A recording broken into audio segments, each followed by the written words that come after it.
career, or will he take Portugal through to the quarterfinals of the World Cup at the expense of a brilliant Spain team? Your commentary team for tonight's events, the one and only Scott Minto, Chelsea FA Cup winner, who's alongside our very own Nigel Adler. Thank you, Hugh. Dallas is known for its soap operas, so there's a fitting backdrop for the latest episode of the Ronaldo Show. Have Portugal reached this stage because of or in spite of him? There are vociferous opinions on both sides, but what isn't in doubt is that Portugal will need everyone to make a contribution today. Spain clicked into gear against Austria and now look serious contenders. As the Ronaldo era reaches the end, Lamine Yamal's is only just beginning. It's the same Spain team which beat Austria 3-0 in the round of 32, very impressively. Unai Simon yet to concede in goal. Porro, Kubasi, Laporte and Cucurella are the defence in front of him. Pedri and Rodri holding in midfield, with Lamine Yamal, Olmo, Baena behind Oyarzabal in attack.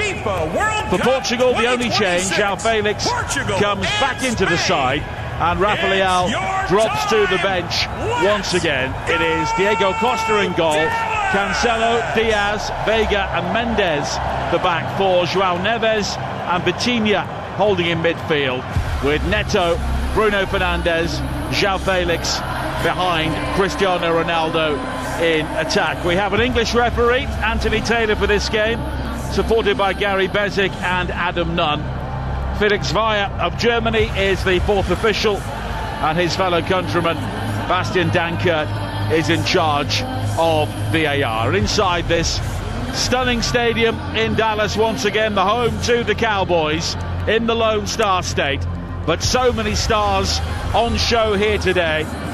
But Scott Minto, if Cristiano Ronaldo is to sign off with the World Cup, he needs to step it up, and today is where that starts. Yeah, and you know what? He has been that player where when people are doubting him, he has stepped up for many years, over a couple of decades now.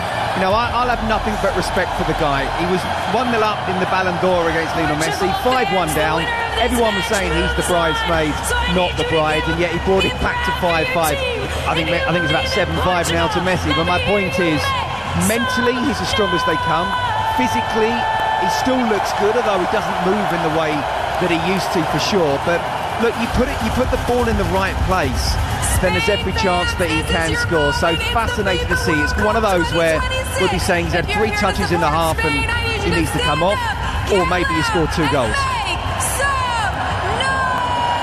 Of course, the Spaniard in charge of Portugal, Roberto Martinez, and he was singing the Portuguese anthem very lustily before kick-off as well. Of course, as Scott pointed out to me before kick-off, there are no words in the Spanish anthem, so maybe he just wants to sing an anthem, I'm not too sure. But up against Luis de la Fuentes, who has done such an incredible job as the Spain coach.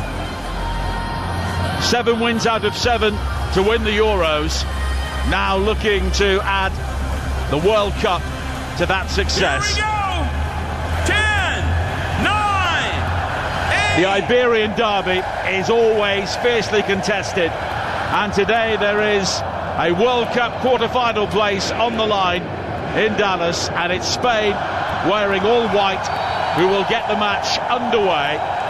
Undoubtedly, they have shown their credentials so far. Portugal are really yet to put themselves among the contenders, but it has to happen for Ronaldo and co here today. And we're underway. Spain attacking the goal away to our right in the first half. Portugal wearing their all dark red strip, and it's very quickly back with Unai Simon, who broke Walter Zenga's record towards the end of the Austria win for the highest number of minutes without conceding at the World Cup. But Spain play it out, and it's won back by Ruben Diaz. Wide to the far side, Bruno Fernandes looking to fasten onto the ball further forward, but it's overhit and behind for a goal kick. Do you know what, Nige? Just fascinated with this game. I mean, they're such good technicians, you almost need 2 or 3 balls, because you know, it might be that actually the first half starts slowly, but then, you know, it will definitely pick up, because that's what knockout games do, and we've seen that already. And do you know what? We talked about midfield v midfield. Pedro Neto up against Marc Cucurella. We haven't even really mentioned Lamine Yamal. What a battle that's going to be up against Nuno Mendes. So, yeah, fascinating individual battles here. The winners play Belgium or the United States in the quarter-finals in LA on Friday night. And of course, the last time these two sides met in the World Cup, it was a classic in the group stage in Sochi in 2018. A 3-3 draw. Ronaldo with a hat-trick, the oldest hat-trick hero in the World Cup, and the only player in World Cup history to score a hat-trick against Spain, as Portugal win a free kick. João Neves has been clattered into there by Lamine Yamal on the halfway line. Roberto Martinez not too happy about that. Of course, if Portugal lose, this is also his final game in charge of Portugal. Cucurella gathers on the far side for Spain. 2 minutes played on TalkSport. Portugal 0, Spain 0 in the round of 16. It's lofted wide by Baena towards this near side, looking for Lamine Yamal, and very quickly Nuno Mendes was over to police him, and maybe as a result of that, Lamine Yamal just miscontrolled, and it will be a throw-in. Yeah, there's no doubt about it that he would have had Nuno Mendes in the corner of his eye, knowing as the ball was pinged over to him, that first touch had better be good. So that's why he wasn't particularly concentrating on it. But I did see one stat which was just quite mental. When Portugal lost to Spain in the 2010 World Cup, the round of 16. Here's an opportunity for Spain. Oyarzábal hits it from the edge of the penalty area, and it was too close to Diego Costa, but that's the danger for Portugal, giving the ball away in that sort of area, and Oyarzábal with his first effort on target. Yeah. Now Lamine Yamal coming forward down the right, pulls it back behind Dani Olmo, and Vitinha deep inside his own 6-yard area, eventually able to dig the ball out, and it will be a throw-in on the far side. Do you know what? This game's thick and fast. I thought it might be a slow burner. Just finish off the line. Ronaldo was winning his 76th cap. Lamine Yamal was 2. Well, they're at opposite ends of their careers, and it seems that Ronaldo and Messi, of course, dominated one area. Lamine Yamal and someone else, maybe Jude Bellingham, could dominate the next one. Quite possibly, yeah. It's Kylian Mbappe already. Yeah, he's around as well, yeah. And João Neves, João Felix back in the team today. He's had a very good working relationship with Cristiano Ronaldo in the Saudi Pro League at Al Nassr. João Felix made 6 of his goals directly in the Saudi season, and that's maybe why he's come back into the team today. And of course they performed well together against Uzbekistan, but I think the key word in that sentence is Uzbekistan.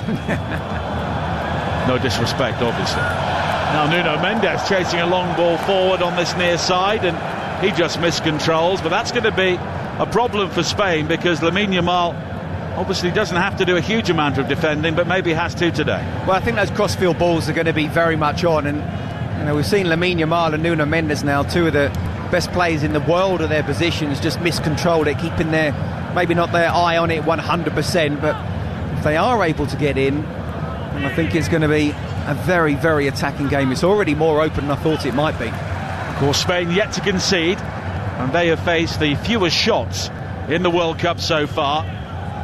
Only 19, and only 3 of those have been on target, with none of those in the first half of games. And Unai Simon is now over 520 minutes without conceding at a World Cup, as Nuno Mendes shapes for a long throw here, high into the penalty area. Ruben Diaz rising, stretching the neck muscles, but Oyarzábal will bring the ball clear, wide towards the far side, and Baena, one of few players on the field wearing long sleeves. Now Dani Olmo with that peroxide rinse in the centre circle, looking for Lamine Yamal, but it's further wide to Pedro Porro of Tottenham on this near side. Back towards Dani Olmo again.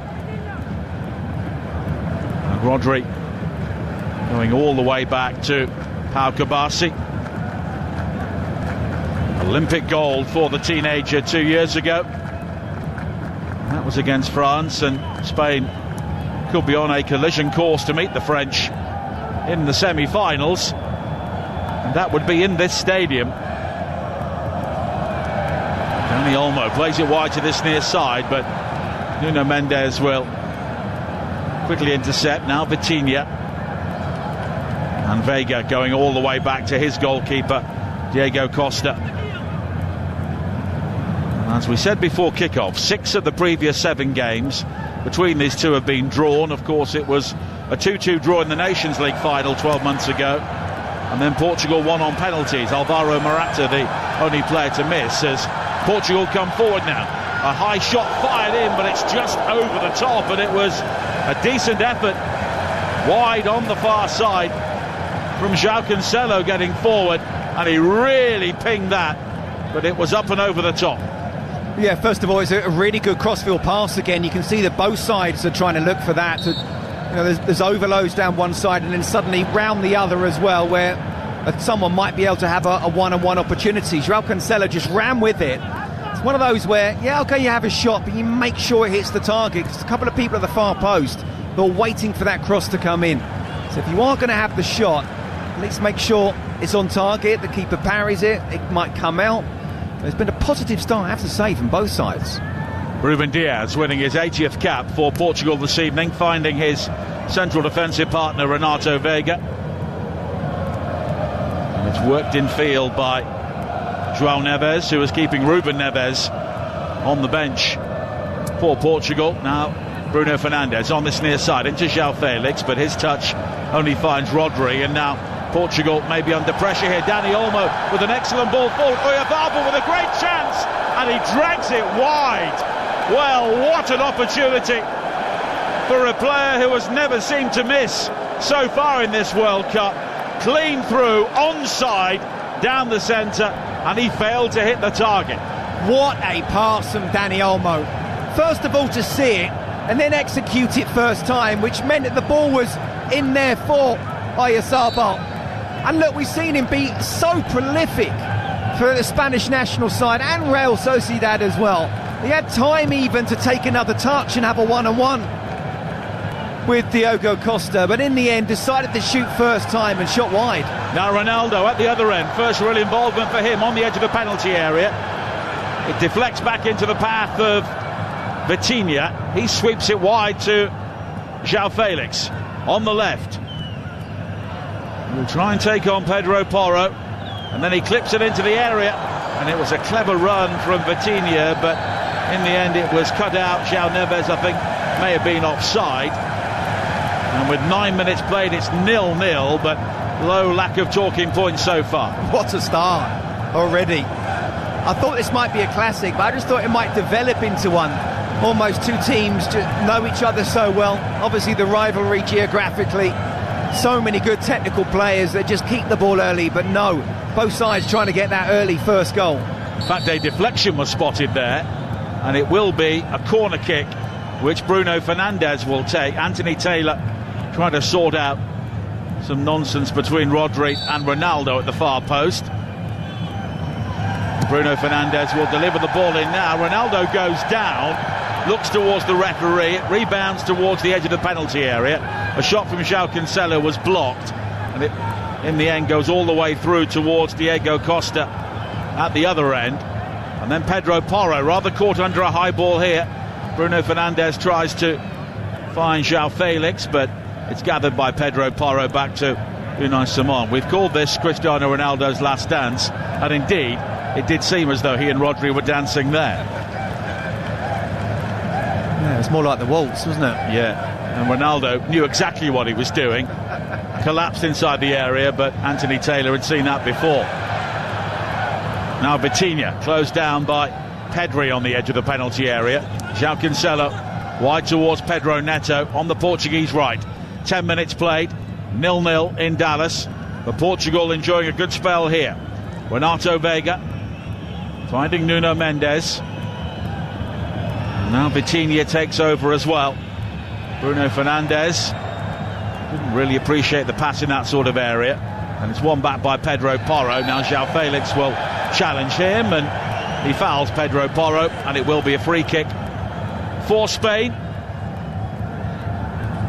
We're just watching a replay of what happened there. Well, Rodri did not let go for some time. No, he was definitely pulling on his shirt. I don't think it was enough for Ronaldo to go down in the way that he did. You've got to be careful. Clipped inside by Rodri and then given away by Pedri. Bruno Fernandes quickly forward to Ronaldo inside the penalty area. He fires in the shot and it's beaten away at the near post by Unai Simon, and it will be a corner. I don't really think Ronaldo could do much else there, and the mistake from Pedri almost capitalised on. No, I mean, Bruno Fernandes gave the ball away a couple of minutes ago. I'm just thinking in my head, he's not really had a great World Cup in the way that we know he can, but he did really well there, laid in Ronaldo. Laporte does well because he makes sure Ronaldo can't come inside where the goal suddenly opens up. So even though we got the shot off, it's a save that Unai Simon should be making. First shot on target against Spain in the first half during this World Cup. Nuno Mendes will take Portugal's second corner on the far side, and it will be an in-swinger towards that near post, headed away by Oyarzabal, who missed that glorious opportunity for Spain as well. But now Bruno Fernandes wins it back. It rebounds into the path of Nuno Mendes now, who comes in field, and he slips and slithers towards the midfield, and then it's eventually given away by Portugal, and Rodri pokes it into the path of Olmo, and now Laporte wide to Cucurella on the far side. 12.5 minutes played on TalkSport. The other half of the quarter-final tie involving these two teams, or one of these teams, is USA against Belgium, and that's live on TalkSport at 1 a.m. with Ollie Klink, Kevin Hatchard and Tony Cascarino. And then a couple of really good games tomorrow. 5 o'clock, Natalie Sawyer, Joe Shannon and Mark McGee will bring you Argentina against Egypt, and then at 9 o'clock it is Switzerland against Colombia with Adrian Durham, Adam Bridge and Dean Ashton. Could be an Argentina-Colombia quarter-final.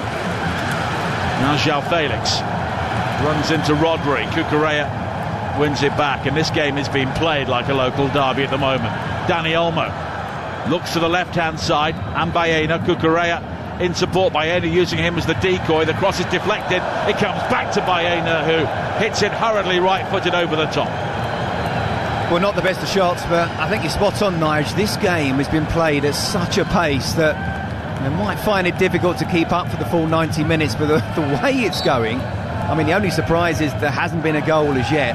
This could easily go to extra time and possibly even penalties. I did fancy Spain at the start, but I've got to say, when we're only 14 minutes in, this is Portugal's best performance of the World Cup so far. Rodri heads it back towards the left-back area. Cucurella had to go through the gears there because Pedro Neto was chasing him, but he got there first. But we're seeing one or two uncertain touches from Spain. I think Cucurella has done that a few times with Pedro Neto at Cobham training. Yes. Although he won't do it anymore, unfortunately. No, he's a rarity. A Real Madrid player in the Spain team, of course, when they won the World Cup. 10 of the 11 were either from Real or Barca. But now it's a very different story. Fully representative of La Liga and the Basque region in particular, with Athletic Bilbao and Real Sociedad really heavily represented. Of course, that's where their coach Luis de la Fuente really cut his teeth, and he's gone for what he knows. Pedro Porro back to Kabasi. Of course, there are Barcelona players, and the best player arguably is a Barcelona player as well, Rodri. Pau Kabasi again, still only 19 years of age. Porro in towards Lamine Yamal, but it's given away. Here is Bruno Fernandes, flicked wide to João Felix down the Portuguese left. He's forced to go back though, and Spain do that so well at just compressing the space when they do lose out. And here is Nuno Mendes again, picking his way through the midfield, finding Bruno Fernandes. Nuno Mendes makes the run in behind, and Pau Kabasi rather got caught out there, didn't make the challenge, and Nuno Mendes was denied by Unai Simon. Now Rodri plays an excellent ball forward to Lamine Yamal into the area, right hand side. He goes for the curler, beaten away by Diego Costa. Baena with a shot, a brilliant save by Diego Costa to pull that ball behind for a corner, and twice in a matter of seconds the Portugal goalkeeper denies Spain. And that is just after Portugal very nearly getting in themselves with Nuno Mendes. I mean, the first save Diogo Costa makes, he should be making, and perhaps he should even be catching. The second save, you can see as he's diving, he's literally stretching everything, and he gets his fingertips to it and just pushes it wide. Dani Olmo will leave the corner for Alex Baena. 16 minutes played on TalkSport. Portugal 0, Spain 0. And again, Anthony Taylor is having words with those jostling in front of Diogo Costa's goal. And it's Baena with an outswinger, which is headed away by Ruben Diaz, gathered by Lamine Yamal. Drifts it wide towards Cucurella. Volley back into the penalty area over the head of Oyarzabal. Gathered though by Olmo at the far post on the right. Now Lamine Yamal again. High cross into the penalty area. Headed away by Ruben Diaz. Baena nods it wide to this near side, but I think Lamine Yamal knew he was offside, so leaves it, and it will be a throw-in for Portugal. Yeah, but two great balls in there from Lamine Yamal. The first one was to the back post to Marc Cucurella, who actually, he overhit it. I mean, it was a volley, but you just needed to just ping it across the 6-yard box and someone would have got on the end of it. Second one, he's put it in there. It's good heading in the end from Portugal. Haven't seen too much of Lamine Yamal. We know the class that he's got. I think he's the biggest talent on the planet right now. But it's not just about him. It's just such a good game. And even Nuno Mendes with the left-back sort of mentality that I would have when you're up against a really good player, if you can push him the other way, that's what you want him to do, and he's tried to do that a few times. So that's a brilliant individual battle, but it's just a brilliant team battle between two great countries. And at the moment, it is very difficult to call this one. Cucurella, Portugal, who have underwhelmed at times, are playing well here. Of course, they played well in the second half of the Croatia game, but it could have gone either way. But here is Baena looking for Cucurella. Ruben Diaz comes across, excellent challenge, and then Pedro Neto is caught by Baena, and he makes absolutely sure he gets the free kick in the right-back area. Yeah, he does well there, Pedro Neto, and he's going to have to help out his defence at times. I mean, they all are. And we talk about Spain not conceding a goal yet, and don't forget, they didn't even concede a shot on target against Austria. And that's because, one, most of the time they have the ball, but two, even when they don't have the ball, they press so well. They know positionally exactly where they're meant to be. Superb with and without the ball. 19 minutes played, 0-0. Ronaldo unable to gather a high ball. It's volleyed away by Pau Kabasi. Then Rodri jumps above Ronaldo, and Lamine Yamal plays it infield to Pedri. Motors away from Bruno Fernandes, infield towards Oyarzabal, but cut out well by Renato Vega. And now João Cancelo on the far side will find Ruben Diaz once again. And then Ruben Diaz rather put under pressure by the ball back to him from Vitinha, but Portugal maintain possession. João Neves on this near side, back towards Nuno Mendes. Spain at the moment not pressing with any real energy in this area of the field, but here is João Neves trying to come forward down the left-hand side. And Ronaldo plays it wide towards João Neves, and now Vitinha. João Neves again has got no real room in which to go forward down the left, so goes back to Nuno Mendes, and Nuno Mendes had no room either to really overlap. I do like Nuno Mendes though as a left back. Not only does he look to try and get forward, and he's very skillful, but he always tries to play the ball forward. Now Neto plays a 1-2 with João Cancelo, and João Cancelo now has space to pick up Bruno Fernandes. Pull back towards João Cancelo, but he was closed down as he hit it. He may have been offside anyway. In fact, he was. And the shot went high over the top, and it will be a free kick for Spain with 20 minutes played. And I'm not sure which side will be glad to have the hydration break in a couple of minutes. I think probably both sides will be. Again, it's played at such a big pace. I mean, there's no sort of heat or altitude problems, obviously, in Dallas with the air-conditioned stadium, but it's certainly difficult to keep this up if it wasn't like this. But in fact, the conditions are pretty much perfect for them. Yeah, I mean, it's been a great start already. The only thing it's lacking is goals, but that doesn't mean to say it hasn't been a really good game to watch. 37 degrees outside the stadium, 22 degrees inside. As Dani Olmo threads it forward towards Baena. Wide to the unmistakable figure of Cucurella on the far side. And now Baena again, coming in field, has Pedro in support, back towards Rodri. Pedro Porro was on his bike down the right, but it's Pedri maybe looking to the left, and eventually he's got support from Aymeric Laporte, who was a former teammate of Cristiano Ronaldo at Al Nassr, but quickly moved back to Spain with Athletic Bilbao. And now Baena has gone down on the far side, and he was hauled down by João Cancelo. It will be a free kick to Spain in a good area. Yeah, and Baena thought that should have been a yellow card as well. It was definitely a foul. He's come short. Laporte's seen the gap, and then he's gone to spin in behind. He's just done Cancelo on that spin. He's pulled him down. Look, no yellow card, but it's still a very dangerous area to put the free kick into.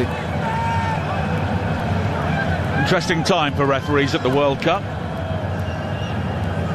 Baena, interesting time for the Jordanian referee in charge of USA against Belgium later on, certainly. Wouldn't like to be in his shoes. Baena with the free kick now. On the far side, the left. It's whipped into the penalty area, headed away by Bruno Fernandes, and then volleyed by Pedro Porro, and it pings off a head, a Spanish head, and goes behind for a goal kick. And at that point, Anthony Taylor ushers both teams towards the sideline, and the fans boo because it's the hydration break.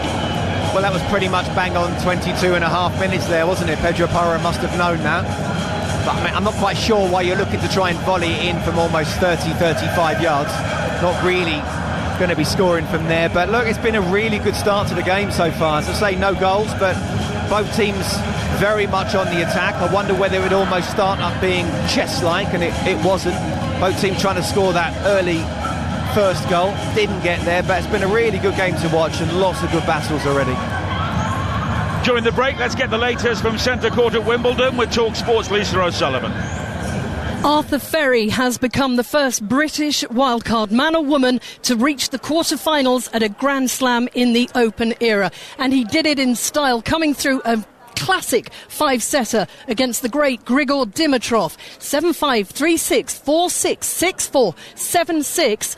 Only the sixth British man to reach a Wimbledon quarter-final in the Open era, and telling the Centre Court crowd he says he has no words to explain what he felt out there today, being watched by the great eight-time champion Roger Federer.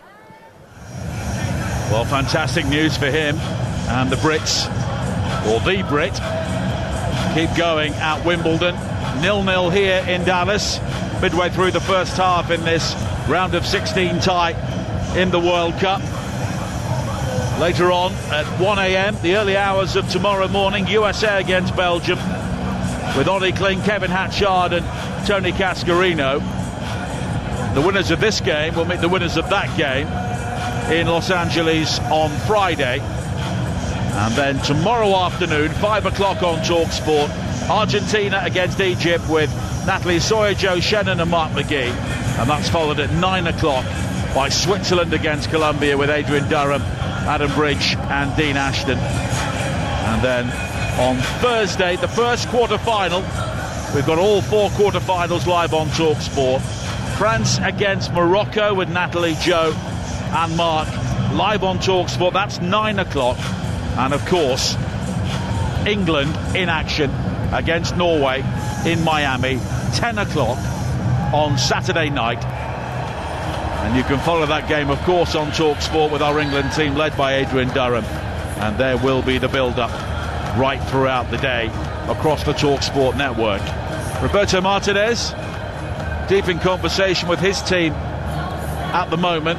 They've had one or two chances, and arguably they've caused more problems for Spain than any other side so far.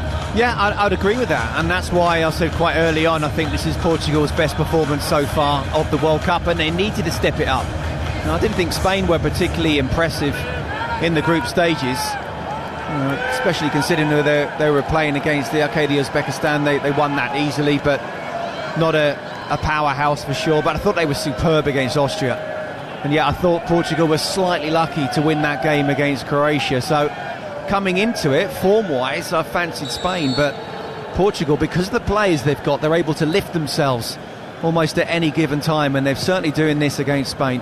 That Croatia game was only the second time in 13 games that Portugal had come from behind to win a match at the World Cup. The other was at Goodison Park in 1966 when they were 3-0 down to North Korea before Eusebio scored 4 and they won 5-3. The great Eusebio. He scored 9 goals for Portugal at the World Cups, but they all came in one World Cup. Of course, Ronaldo's have been spread across a variety of tournaments. 11 in 26 games is his record. I think Eusebio's was 9 in 6. And Ronaldo, unsurprisingly perhaps, has the fewest touches on the field so far, 3 in the opening quarter of this game. But you could say the same again about Erling Haaland last night, and look what he did. Yeah, let's see what the end of the game. By the way, Eusebio, great man as well as great player. I met him. Graham Souness brought him into Benfica when I was there, and of course, Benfica legend as well. Yeah, we were just in awe of him. He was a player who really symbolised Portuguese football for club and country in the 1960s, and in all fairness to Ronaldo, he's done something similar for this Portugal team now for 20 years. Yes, he has, for a very long time. Nuno Mendes with a throw-in for Portugal. A bit away and then brought down well by João Neves. Bruno Fernandes infield towards Vitinha, and it's swept wide to the far side. And João Cancelo, of course, spent this season on loan at Barcelona from Al Hilal in Saudi Arabia. Ronaldo plays it wide towards Neto, and all the way back towards Ruben Diaz, who is carrying a yellow card in this game. And Vitinha finding Bruno Fernandes with the help of a deflection off Lamine Yamal. Nuno Mendes now, and it's all the way back to Renato Veiga of Villarreal, part of their side who finished third in La Liga this season. They'll be in the Champions League again next year. João Neves takes a chance and is given the ball away, and Spain can come forward now on the counter-attack. Dani Olmo forward towards Lamine Yamal, but Renato Veiga with a superb challenge. Had he missed that, Lamine Yamal would have been clean through. Yeah, Nuno Mendes was trying to catch him. It'd be interesting to know whether he would have been able to just get goal side of Lamine Yamal, but I think you're right. I think it would have been almost a one-on-one situation. Brilliant tackle. Pedro Neto does well to leap and control the ball on his chest, but he has now been penalised now as he tangled with Pedri. The ball just flicking him on the hand, I think. So the free kick was given by Anthony Taylor. What I don't want for the hydration break is this intensity to stop. Now Dani Olmo wide to the right hand side, and Lamine Yamal on again towards Porro, but a good challenge from Nuno Mendes using that famed speed as he slides in, and it will be another corner kick for Spain on this near side. And Alex Baena will take it once again with nearly half an hour played. And it's still Portugal 0, Spain 0. They always tend to draw in the big games, and they're drawing here at the moment. Dani Olmo slides it back towards Lamine Yamal. And Pedro Porro clips it wide to Cucurella. One full back to another. Cucurella on the left. And now Pedri in space. He plays a ball in, looking for Pau Kabasi. Dani Olmo with a header, and it's wide. And there's a quizzical look from the Portuguese players towards Gary Bezic, the assistant, but the flag never came, and Dani Olmo missed a great chance. Yes, he certainly did. It's a really good ball in. And Dani Olmo, I mean, when the cross came in, he was offside, but it didn't go to him. Diogo Costa wasn't sure what was going to happen. So he stuck a leg out straight to Dani Olmo, but it's come up sort of head height, and then he's tried to head it into the corner, and in the end headed it wide. It's actually a really bad miss. And Diogo Costa got away with that one, but it's a great little cross in. Well, Cristiano Ronaldo's now been fouled on the far side, and there's a grimace And we can see those brilliant white teeth as he was caught by Aymeric Laporte. And it will be a free kick for Portugal. Are you saying they're not natural, or just that he cleans them more than twice a day? I'm saying he cleans them very well. Okay. 2 or 3 times a day, possibly more. 14 minutes to play in the first half. Lesson to us all. Flosses as well, I'm sure. Or get someone to do it. Bruno Mendes will take the throw in for Portugal on this near side. In towards Bruno Fernandes, but he's beaten to it. Headed forward by Rodri, and Rodri now will charge forward. Bruno Fernandes will make the challenge, and he's done well there. Went shoulder to shoulder with Rodri and won the ball. Then there's a miss kick by Laporte, slicing it back towards his own penalty area, but Unai Simon will come in field and gather it, and 1 or 2 half-hearted appeals from Portuguese supporters for a back pass, but no chance of that as Pedri comes forward now for Spain. Wide towards Kabasi, seeking Dani Olmo, who's always playing on the half turn, but this time it was João Felix who got back to just deflect it through towards Diego Costa, the goalkeeper. Now Diego Costa gets it back from Renato Vega inside the penalty area, sweeps it upfield. Aymeric Laporte heads it forward. Olmo was in an offside position, but Vega is able to clear downfield anyway, looking for João Felix, who does well to divert it wide towards Bruno Fernandes, but there is Rodri again, just breaking things up for Spain. And again, he always seems to be in space. As Pedri finds Dani Olmo on towards Oyarzabal, and now Baena demanding the ball on the left. Cucurella is forward on the overlap. No real pace for Spain in this attack. It's back towards Baena again.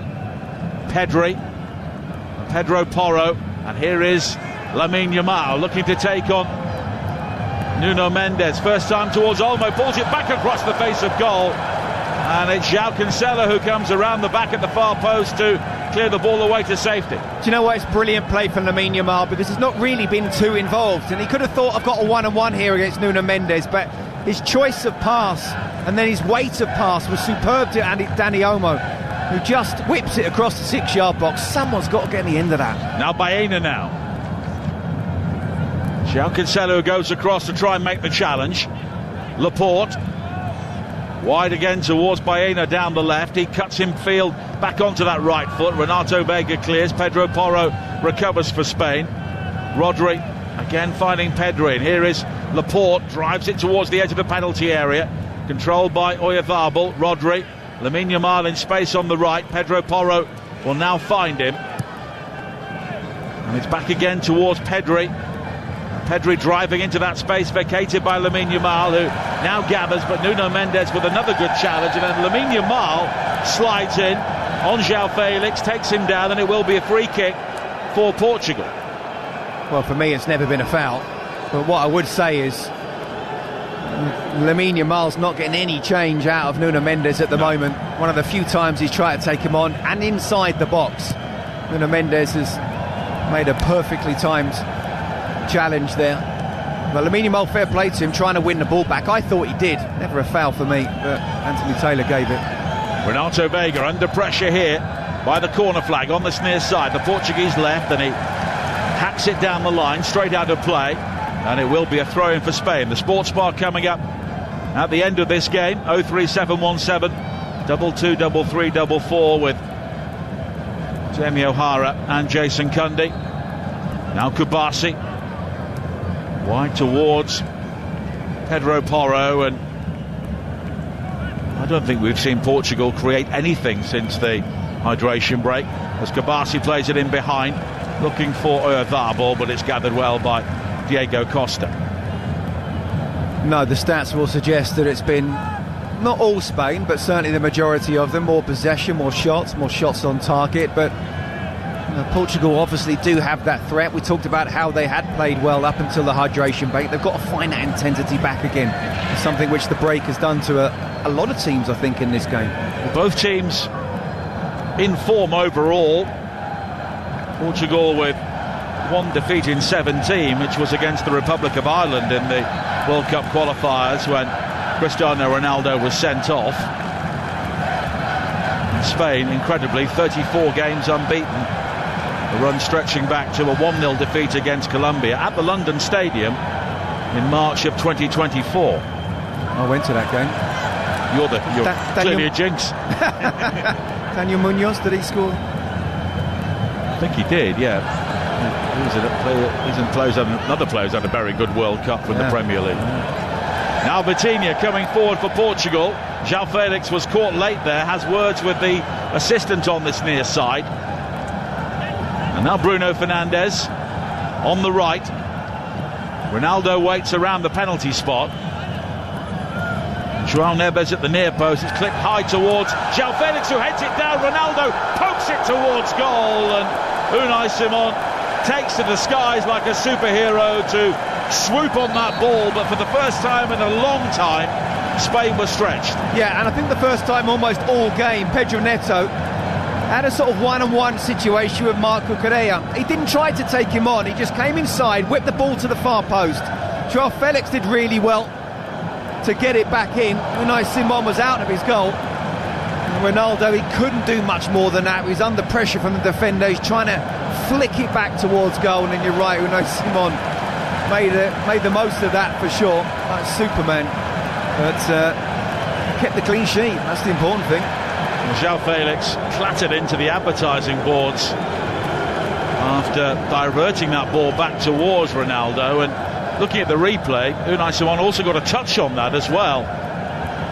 But there's a problem for Pedro Neto as well. He's also down, further downfield. And we've seen relatively little on-field treatment during this World Cup, because players know that if they do go off, it takes a minute for them to come back on. It's a good rule now, isn't it?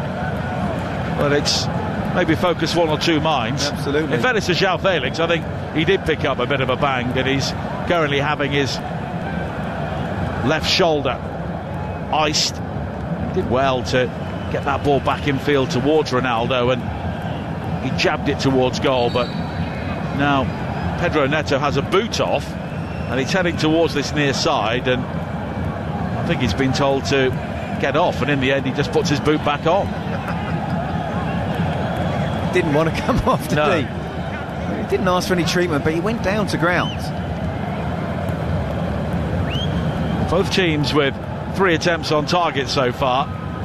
Spain with 7 attempts and Portugal with 5, but there's been a bit more menace about the Spanish attempts, let's say, and of course Oyarzabal missing that great chance, failing to hit the target when clean through. Yeah, Diego Costa had that brilliant save. I mean, a double save. The first one he should have been making, and I think should have been catching. And he went straight to Baena, who, I mean, it was going top corner and fingertip save. Brilliant save. Well, Unai Simon has made 3 saves in this first half of varying quality after making 3 saves in the opening 3 games of the World Cup. João Felix has been caught again on this near side. He's getting some treatment, the former Chelsea player. I would argue that's a yellow card. Pedro Porro's come in, he's not got anywhere near the ball, he's caught him on his heel with a bit of pace and ferocity. It's not just a foul, it's a yellow. Nuno Mendes drives the free kick wide towards João Cancelo on the right. He'll try and take on Baena, and he's done well to win the corner kick with 5.5 minutes to play in the first half. Portugal 0, Spain 0. And João Felix will head over to take this for Portugal. Of course, Spain yet to concede in this World Cup, and they're also defending a 35-match competitive unbeaten run, going all the way back to a loss against Scotland in the qualifiers for Euro 2024, which of course they won. Don't tell Rodri about that game. No. Portugal here have raised themselves after a bit of a lull during the second quarter of the first half. Nuno Mendes will take this, and everyone's waiting for Pedro Neto to put his boot back on, and there is a large hole around the Achilles area of his boot. That's why he took it off earlier, and he was going to change it. Obviously he hasn't. Nuno Mendes goes short to João Felix. who then turns back towards Nuno Mendes. He fires in the shot, which is deflected off the crossbar, and Portugal so close to the opening goal. Nuno Mendes really got hold of that, and it took a deflection off a Spanish head. Unai Simon was nowhere, and it clattered against the bar. Yeah, it's a short corner, and only one Spanish player has come out. So in the end, the ball's come back to Nuno Mendes. That's a really important flick. Has hit the crossbar, and you're right, Simon completely beaten. Now a long throw from Nuno Mendes on this near side, winged in towards the near post, and Anthony Taylor, I think, has stopped play because Cucurella was on his knees inside the 6-yard area. Pedro Neto also having words, of course. Taylor is a very familiar referee to so many of the players out on the field today. Nuno Mendes will try again, and he bluffs. He goes short to João Neves. Now he drives in the cross, which takes a deflection off Dani Olmo. João Felix working hard to try and win it back, but Portugal now could be under pressure because Lamine Yamal gathers on the halfway line, and he squeezes it wide to Baena on the far side. 3 minutes to play in the first half. Portugal 0, Spain 0 in the round of 16 of the 2026 World Cup, live on Talk Sport. Lamine Yamal coming forward now. Was he caught by João Felix on the edge of the penalty area? Not according to the referee. No complaints from Lamine Yamal, and it's gathered by Diego Costa. It's brilliant tracking back from João Felix. He hasn't fouled him, and it needs to be timed perfectly because he's coming from behind. I was just thinking, Lamine Yamal, Spain have to find a way to get him more into the game. He's very much on the periphery at the moment, and the odd time he has had the ball out wide, Nuno Mendes has really shackled him well. This time he's come inside. I remember him doing that against Austria a few times in the first half as well, and looking really, really dangerous, and perhaps that's what he's got to try and do. Because at the moment, for all the talented players on this pitch, I think he's the biggest talent, but he's been very quiet. Lofted forward now by Bruno Fernandes, looking for Vitinha, but it's cleared away, but Bruno Fernandes wins it back from Pedri. And here is Ronaldo, midway inside the Spain half, looks to this near side and João Felix, then pirouettes and goes back to Renato Vega. I think Bruno Fernandes is having a good game, not necessarily creatively, but he's really offering so much for Portugal in that midfield area. Now Vitinha back again towards Ruben Diaz. Portugal now have the problem in that they've been slowed down to walking pace, and it's trying to break this Spanish team down. But Renato Vega wide to Nuno Mendes, who tries to go beyond Lamine Yamal, who makes the challenge, but in the end Yamal is helped out by Porro. But Lamine Yamal rather jumped out of that challenge with Renato Vega, and here is Nuno Mendes, who sends in the cross looking for Ronaldo at the far post, but it's gathered well by Unai Simon.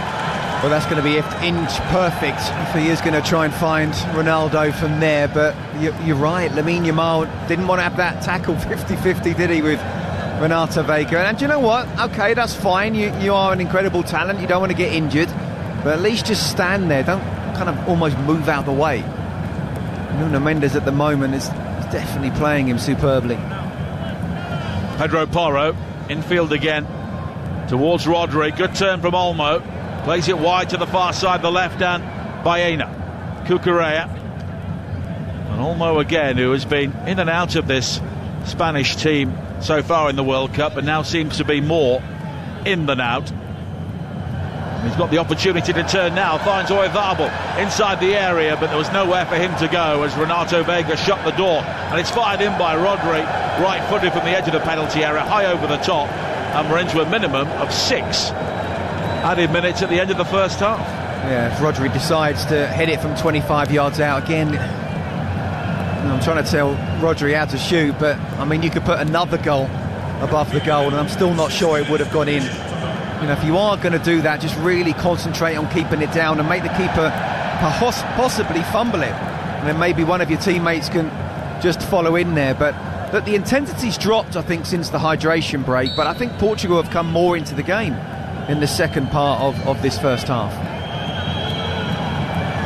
Got a throw in on the far side, in towards Pedro Neto, João Cancelo, and now Vitinha.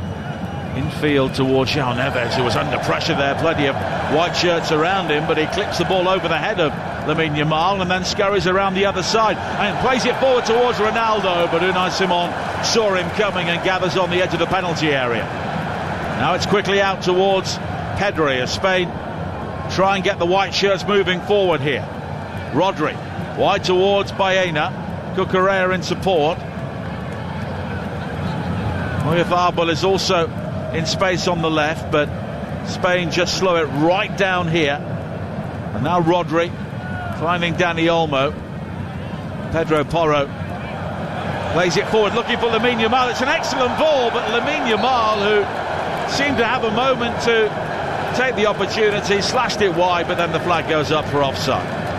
Well, I'm fascinated to see, and he was offside, and it's a really good line from Portugal. Great movement from Lamine Yamal, but he's got to make sure that he stays onside. Now, they were playing that high line. Still don't know whether Nuno Mendes still got back, even though he gave him 2 yards. He's so quick, the fullback. A great battle there, really is. Loving watching that. Pedri forward towards Dani Olmo. Around the corner as he's challenged by Ruben Diaz and fouled by him, and Anthony Taylor will bring play back here and give Spain a free kick midway inside the Portugal half. Well, Pedri and Dani Olmo are asking for a little bit more than just a foul.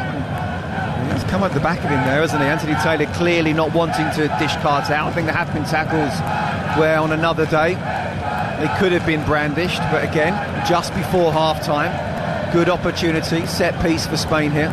It's a great banner in the crowd with a picture of Ronaldo and Lamine Yamal saying the legend and the future, which is a very good way of summing it up. Brilliant. And the future is over the free kick here, along with Alex Baena. And the legend is back defending on the edge of his own penalty area. Baena lays it high towards the far post. Rodri volleys it back in field, and it was clipped towards goal by Laporte. But again, the flag's up for offside, and it will be a free kick for Portugal. Defensively, apart from that one slip when Oyarzabal had the chance, they've been very good so far. Yeah, but how can they be offside from a free kick? You're looking along the line as well. There's 2 Spanish players that at the far post that looked free, but they're looking along the line. You can't be offside. It's a tight game. Set pieces might be the difference. Might not be the perfect goal that gets you through to the next round. But it's just a great opportunity. It really is. When you look at who these teams could be playing next with the USA or Belgium, and you'd fancy no disrespect to those two, but the winner of this you'd fancy to get through to the quarters. So every little small detail matters. Baena chasing now, but out-muscled by João Cancelo on the far side. It's won back by Ruben Diaz, and there's been a lot of talk today, understandably, about it'll be a France-Spain semi-final and England will play Argentina, but at the moment Portugal are there and it's 0-0, and they've had their chances. They've had the best chance. They hit the bar in the first half. I'll tell you what, Norway looked pretty good, didn't they? Absolutely. Obviously, I'm not saying that's what's going to happen. No, but and also Colombia, I think, looked very good as well. And it's been a World Cup with 1 or 2 surprises so far. And Spain drew 0-0 with Cape Verde in their first game, and Portugal 1-1 with the DRC, although that didn't look as bad a result with subsequent performances from the African side. Given away by Spain on the far side, and straight out of play for a throw-in. It was Ronaldo doing the pressing. But Bruno Fernandes has played well so far, hasn't he? Yeah, he has. I mean, what's been interesting is that quite a lot, certainly in the first part of the first half, was pulling out to the left. Not necessarily, playing as that number 10. João Felix was going in. Bruno Fernandes was sort of like in an inside left position, and Nuno Mendes was trying to push on as much as possible. So, it's interesting how much rotation there is within the Portuguese side, and obviously there is within the Spanish side as well. João Felix has been penalised for clipping Aymeric Laporte on the far side. We have 30 seconds of added time to play in the first half here on TalkSport, and it's 0-0. And while it's been a very good game, no real sign of a breakthrough at the moment. Unai Simon looks to the roof and then clears downfield. Wide to the far side, then it's gathered by Aina. Ruben Diaz goes across and then he blocks the cross, and it will be a throw-in for Spain, but there's not time to take it. That is half-time. Well, Nuno Mendes striking the crossbar for Portugal with a deflected opportunity, their best chance. We saw Mikel Oyarzabal go clean through but failed to hit the target, and Diego Costa also make an outstanding double save for Portugal. But these two tend to draw, and at the moment they are drawing. Half-time, Portugal 0, Spain 0. Two sides who look fairly evenly matched at the break as well. Very nicely poised in that first half. Spain had 54.7% of the possession, 0.98 XG. They had 8 shots, 3 on target. The XG for Portugal, 0.26, 5 shots, 2 of those on target. Spain have had 11 touches inside the opposition box to Portugal's 4. So it seems, Scott, looking at the stats, like it's slightly edged in Spain's favour, kind of territorially, if you like, but actually looking at the game, if you like the eye test, it feels, like I say, very even. Yeah, I couldn't agree more, Hugh. And actually, you know, we talked about hydration breaks and how that can stop momentum. The second half of that half, I'm refusing to call it a quarter, but the second half of that half was how I thought the game would start. It dropped its intensity after the first sort of 22 minutes, really, which I thought was just brilliant to watch, despite there being no goals. Fascinating for me.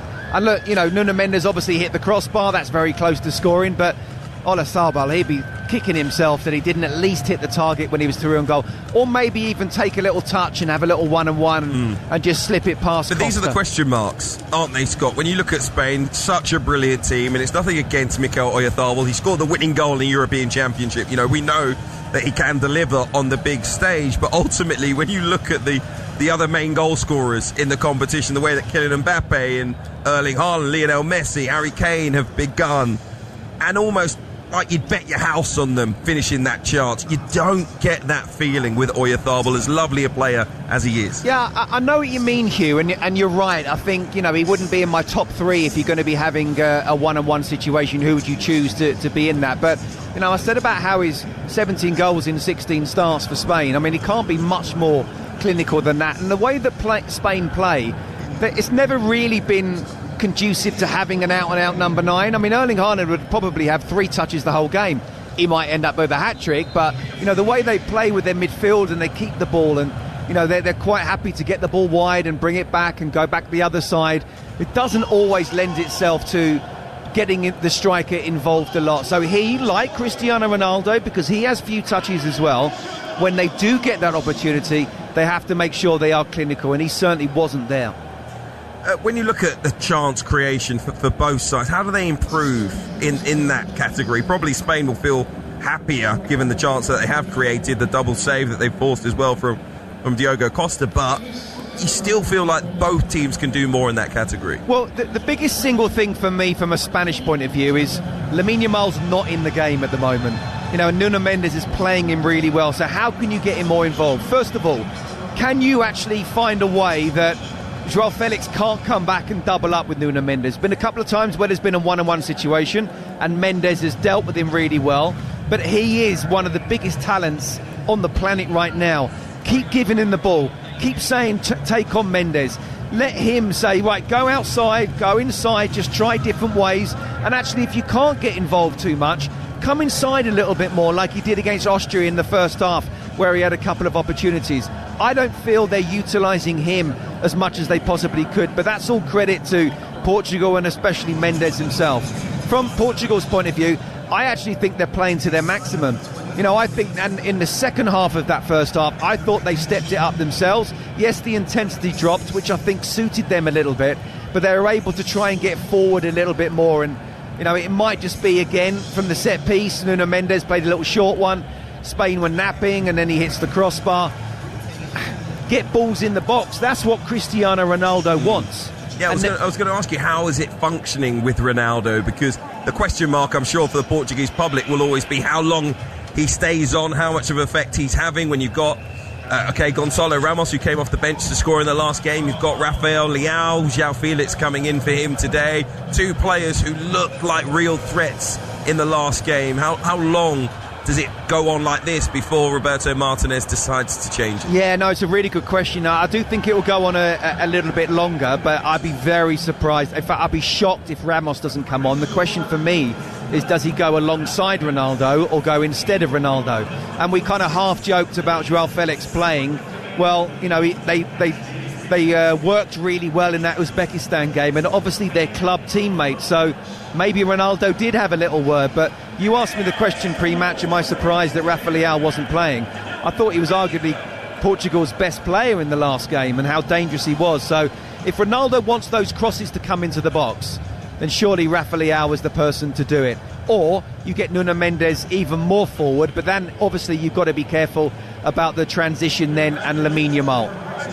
Feels like there could be a very long way to go with this one this evening. Scott Minto, Nigel Adley will be back for the second half very shortly indeed. Goalless between Portugal and Spain at the break, live on TalkSport from Arlington in Texas. You're listening to World Cup Game Day live on TalkSport, brought to you by Enterprise Rent-A-Car. Here for it. You can book now at enterprise.co.uk. Let's find out about events at Wimbledon from the one and only TalkSport's Lisa O'Sullivan.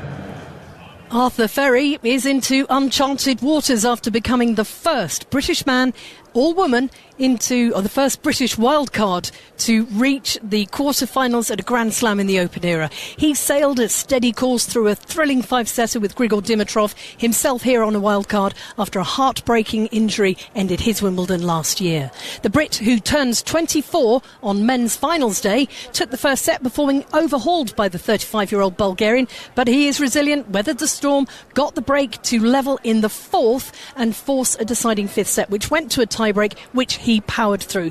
Just the sixth British man to reach a Wimbledon quarter-final.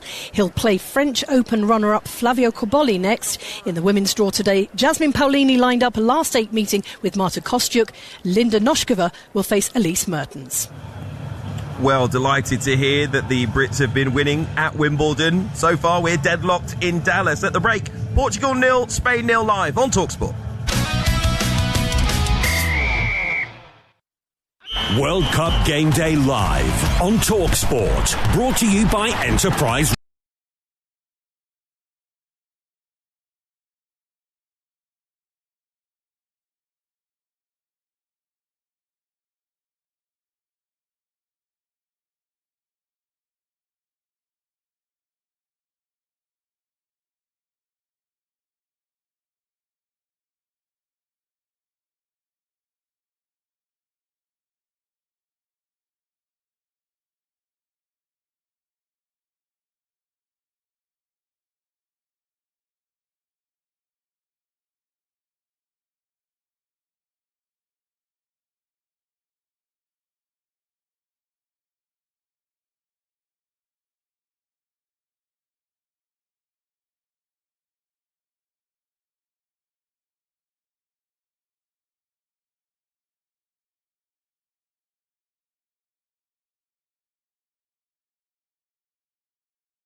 against Ipswich. That is followed by Switzerland against Colombia from 9 o'clock. And remember, we've got Sports Bar coming up from around, hopefully, 10:15 if it doesn't go to extra time here on TalkSport tonight. Jason Cundy and Jamie O'Hara in the building. The number, as always, 03717 22 3344. You're listening to World Cup Game Day on TalkSport, brought to you by Burger King Burger Buddies. Total tournament satisfaction delivered by the experts. You can order now on the BK app. Just looking at events in Arlington, Texas. Spain are out there. No Portuguese players as yet. Let me very quickly ask a question to Chelsea FA Cup winner Scott Minto about what you would possibly change if you were one of the two coaches to try and affect things in this second 45 minutes. Well, look, they do have options off the bench, but Nigel and I were just discussing at half-time, this could be a 120-minute game, and then pens. So they need to make sure that if you do make the substitutions, it's not just about changing the game. Of course you want to try and win it,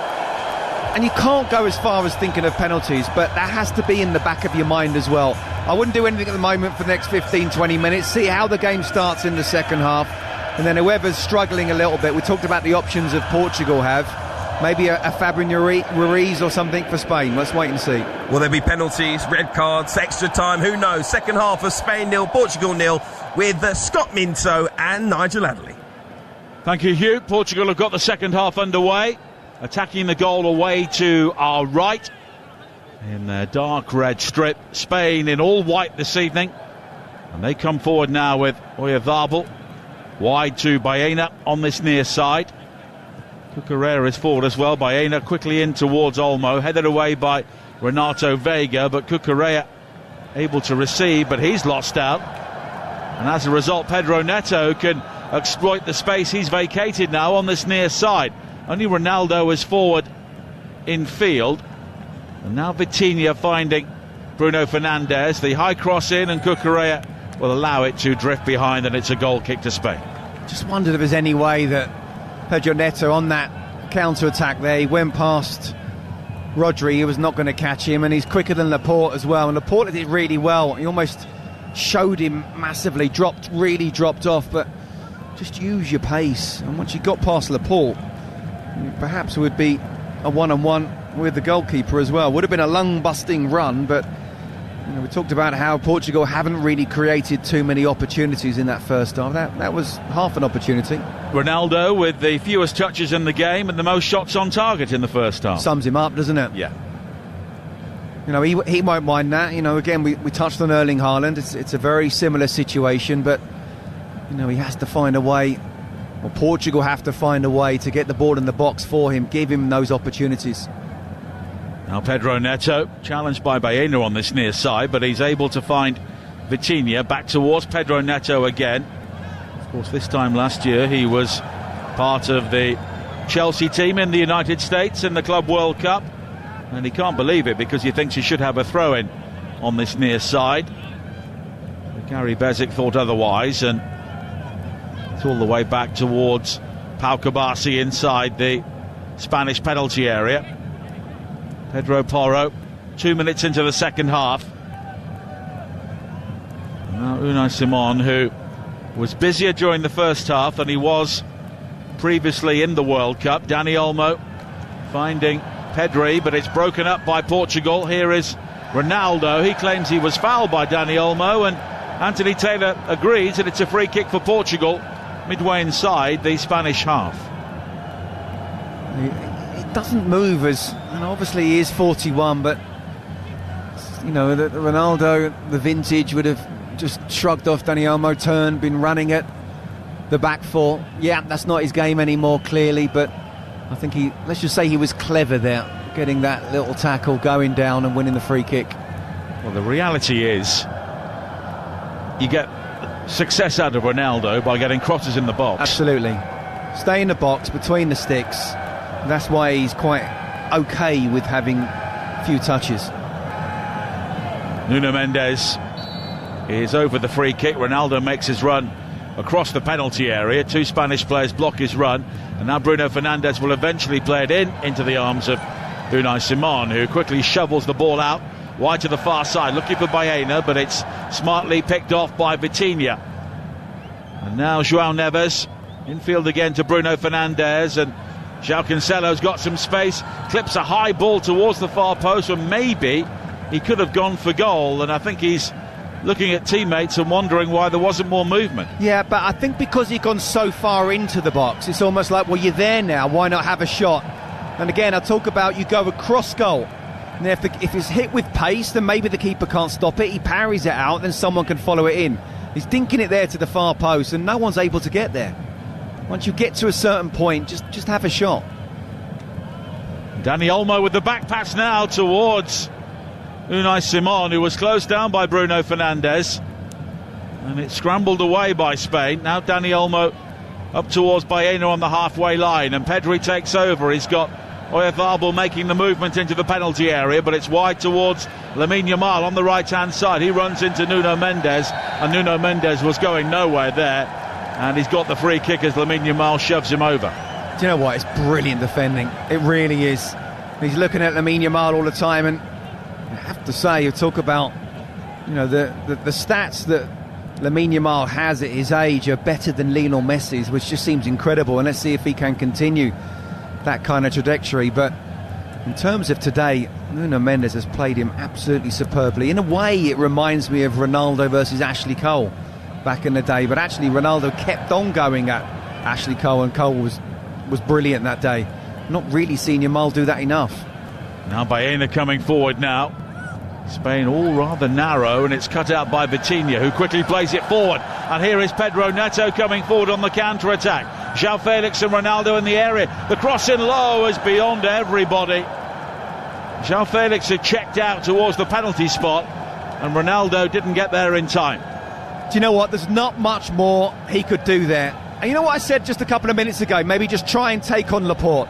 This time he went for it. Laporte again trying to drop deep. He goes down the outside. He whips the ball in that corridor of uncertainty between the defenders and the goalkeeper. But Ronaldo and any other Portuguese player not quite able to get there. But Pedro Neto is the right winger getting more involved in the game than Lamine Yamal. 6 minutes played in the second half. 0-0 in Dallas. As Lamine Yamal looks to release Dani Olmo down the right-hand side, but Nuno Mendes steps in, and the ball will eventually dribble out of play, and it will be a throw-in for Portugal. And Nuno Mendes has been their most effective player so far, because Spain can't get past him. Yeah, he's been absolutely brilliant. And from the left back, talking about another left back, and great admiration. Now Vitinha coming forward, infield towards Ronaldo, but Cucurella gets there first. Now Cucurella can go back towards Kabasi. And Olmo goes wide towards Lamine Yamal again, and this time he's gone beyond Nuno Mendes, deep into the penalty area, but the cross was deflected at the near post by Renato Veiga, so doesn't find Oyarzabal, and Portugal will boom the ball away on the far side for a Spain throw-in. Oh, this is getting to be a classic battle, it really is. At least Spain are getting Yamal on the ball a little bit more.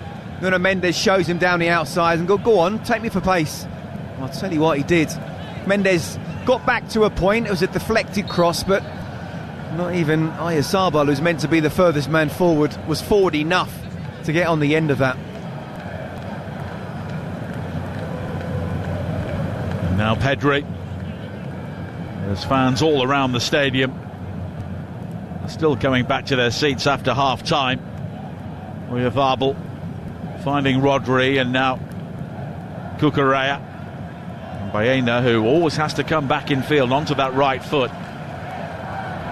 They miss Nico Williams, don't they? They do. And no real sign of him recovering from that hamstring injury at the moment. We've seen him fleetingly during this World Cup as Pedro Porro gets the ball back from Lamine Yamal, but rather finds it caught under his feet. So now Bruno Fernandes can bring the ball away for Portugal. Back towards Ronaldo. João Felix has to come back onside. Ronaldo looks to go himself, and in the end is challenged by Oyarzabal actually coming back. And Ronaldo goes down looking for a free kick, and there's a dismissive wave of the hand from the Spanish striker. Don't often see that, do you? Two centre forwards going in for a tackle. Ronaldo initially did well, it went past a couple of players, but you could tell he hasn't quite got that burst of pace anymore. And Oyarzabal does really well. And there's a problem here for Nuno Mendes. We saw him pick up a potential injury in that previous challenge with Lamine Yamal as he burst into the penalty area and lunged in. And he did well to actually block the cross initially, but now he's gone down, and there are a clutch of concerned Portuguese players around him because they know how important he is to this team. Yeah, he's absolutely massive, and to anybody who says full-back is an easy position, well, let me tell you, today even more so than any other day. It's really not. It's a key position when you come up against one of the best players in the world, so can't quite tell. There's a lot of players around him, whether it's a groin, it's something to do with maybe the thigh, but he is absolutely key for Portugal, and not just from a defensive point of view. He's brilliant going forward as well. Well, he'll head off to the far side for a minute, maybe slightly longer. 9 minutes into the second half on TalkSport. Sports Bar with Jamie O'Hara and Jason Cundy coming up at the end of this game. 03717 22 33 44 will be the number to call. A good deal to talk about. And then at 1 a.m. we have USA against Belgium with Ollie Klink, Kev Hatchard and Tony Cascarino, and there is going to be a change here. It doesn't look as though Nuno Mendes will be returning, and that is a massive blow for Portugal. It's a big blow. It's a massive blow. I mean, we talked about how in the first half he certainly won the individual battle between him and Lamine Yamal. In the second half it was pretty much 50-50. Lamine Yamal was just able to get across in there. It was developing into a fantastic battle. And it looks like Semedo is about to come on. Yeah, Nelson Semedo of Fenerbahce, his 54th cap, the former Wolves player, of course. And he will take the position down the left-hand side, and will that potentially give Lamine Yamal more freedom to do some damage in this game? Well, I tell you what, if I'm Pedro Porro or Rodri or anyone, I'm getting the ball out to him as quickly as possible. I'm trying to see if Semedo is actually up for this physically at the moment within the first 10 minutes before he gets properly warmed up. Well, Renato Vega goes all the way back towards Diego Costa, who made that great double save in the first half. Didn't have a huge amount to do apart from that. Of course, Mikel Oyarzabal did put one wide when clean through, as polite applause from supporters from both nations as Nuno Mendes makes his way around the pitch and heads towards the technical area. And Roberto Martinez is there to meet him as Pau Cabassi almost collides with Pedro Porro on the far side, and Portugal do have a throw-in, and the second half has not really got going so far. No, it hasn't. No, we're sort of 11 minutes in. It's been, again, how I thought the first half would start. We're just waiting for something to ignite. I think once that first goal comes in, I think it's going to be pretty end-to-end. Played forward by Diego Costa, flicked on by João Felix. Ronaldo is battling for it, but he was offside, 15 yards inside the Spain half, and it will be a free kick. Jeff Stelling and Gabby Agbonlahor on World Cup breakfast tomorrow on TalkSport from 6. And Hawksby and Jacobs followed by White and Jordan with Drive off the air tomorrow, because we have a double header of round of 16 action. Argentina against Egypt at 5, followed by Switzerland against Colombia at 9. And there is the possibility of a South American derby in the quarterfinals. The first quarterfinal is on Thursday, and that's France against Morocco. There's a rest day on Wednesday. What are we going to do? Oh, my goodness. First rest day for about 4 years, it seems. Now Bruno Fernandes comes forward for Portugal on the far side, but there is a degree of conservatism about the way they play. And even though he made that burst, Bruno Fernandes, he didn't really have the confidence to go further forward, or maybe the confidence in those around him to try and make something. I just feel with Portugal, you know, the only one who's got real pace going forward is Pedro Neto. You know, Vitinha and João Neves, there's great central midfielders. Bruno Fernandes is a very good number 10, very clever, but hasn't got that pace. And João Felix, you could say the same, along with Cristiano Ronaldo. Just wonder whether that might hurt Spain. João Felix now with the cross in towards Ronaldo, who tried to execute a very difficult volley at the far post and never got hold of it, and it bobbles into the arms of Unai Simon. Yeah, they're trying to find a way, aren't they? Half a chance there, very difficult for Ronaldo at the far post, but he'll be happy that those balls are trying to come in for sure. Again, not quite had the supply line, not necessarily his fault, but he does get a lot of the blame for the fewest amount of touches, but as long as he gets the crucial ones, he won't mind. We've now played an hour. Spain's last shot on target was in the 16th minute. That double save from Diego Costa. So Portugal have done well to blunt them. There was only one goal when David Silva scored the winner back in 2010, when of course Spain went on to win the World Cup, that meeting in Cape Town, and it's only 1 win in 12 in competitive games without penalties for Portugal, and that was back in Euro 2004 when Nuno Gomes scored the only goal. Great player. I always remember the Portuguese commentators called him Nun Gom, and yeah. Deco was Dec. Nun Gomes.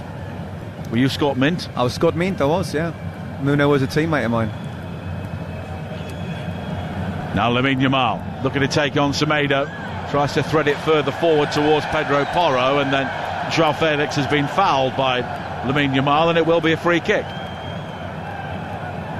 Yeah, again, just waiting for someone to kind of light up this game now. After initial first 22 minutes, I thought was really good, played with real high intensity, dropped a bit in the second bit. I thought Portugal came a little bit stronger, but needs Spain to up it. Now Dani Olmo found inside the penalty area here by Rodri, lays it back, Pedri hits it right-footed, and it took a deflection, and it loops over the top for a corner to Spain, and it was good defending from Renato Vega to block the shot. Yeah, well, he's come out as he's got the ball, Pedri, on the edge of the box, and it's a really dangerous situation, 19 yards out, right in front of goal. Vega's thrown himself at it, he's got the deflection and then cheered as if he's just scored. Might well have stopped the goal. Baena with the corner in, which is headed down by Renato Vega, cleared away by Vitinha, and then it was Lamine Yamal who tried to get the ball under control, but he was challenged on the edge of the penalty area, and it will be another corner for Spain here. 61 minutes played on TalkSport in the World Cup round of 16 in Dallas, and it's 0-0, and we have two balls on the pitch at the moment, so Baena will just wait a moment. And again, Rodri and Kubasi right in front of the goalkeeper, and Baena's delivery, and Diego Costa comes out and claims very well. Good catch. It's exactly what you need from your keeper. Oh, Jordan Pickford was superb in the middle of the night, and actually that's the type of goalkeeping that you want as well, coming out, claiming it, taking any pressure away. And if it goes to penalties, Diego Costa has a very, very good record. He saved 5 of the 17 penalties he's faced for Portugal. But that's a long way off at the moment. No, it is, but Spain won't want that after what happened in the Nations League as well, Nations League final. Well, they won't want penalties because in World Cups they've lost 4 out of 5 shootouts. Here's an opportunity now, though, for Portugal. Neto back towards João Neves, who appeals for handball as Dani Olmo gathers, but then João Neves wins it back. And here is Vitinha finding Bruno Fernandes. Bruno Fernandes was fouled there by Pedri, and it's a free kick for Portugal. Pedri shrugs his shoulders but then helps Bruno Fernandes back to his feet, and it's worked wide towards Pedro Neto. Doesn't have the possibility of taking on Cucurella, then scoops it back into the path of João Cancelo. And here is Vitinha, who looks to his left and doesn't have Nuno Gomes there now. Nelson Semedo, who's a fine player, but he's not Nuno Gomes. But now Neto comes forward, works the 1-2 with João Cancelo, but it doesn't quite come off, and Spain will clear, and it's a throw-in for Portugal on this near side. It's interesting to see which manager's going to blink first. You know, which one's happy with how it's going, which one, no, I need to make a tweak, and is it a from a defensive point of view in terms of how do we make ourselves very difficult to concede that goal, or no, we need to be more on the front foot here and need to change things. At the moment, both managers quite happy. We're only a few minutes away, aren't we, from the next hydration break? Well, Gonzalo Ramos on the Portuguese bench. He's made his reputation in coming on and scoring very late winning goals. Of course, he did it in the previous round against Croatia. But does Roberto Martinez take off Cristiano Ronaldo in this game? So that's the question. And if you put him alongside Ronaldo, then you take off a midfielder. And we saw what happened when he actually made 4 substitutions against Croatia, and it ended up being like a 4-2-4. They lost complete control in midfield, and then he had to take Ronaldo off to put Ruben Neves on to try and get that control back. So there's a lot of things going through Martinez's head at the moment, and does he have the bottle to take off Ronaldo in a big game like this? And that triangle in midfield, Vitinha, João Neves and Bruno Fernandes are all playing well. Here's Baena though now for Spain coming forward. A low ball in though, hits João Neves, but Portugal have given the ball back to Spain. Baena with a low shot from the edge of the penalty area, never really got hold of it. Comfortable save for Diego Costa. Well, in a half where both defences are very much on top, that's a pretty decent chance. Yes, it's on his left foot, but he's right on the edge of the box.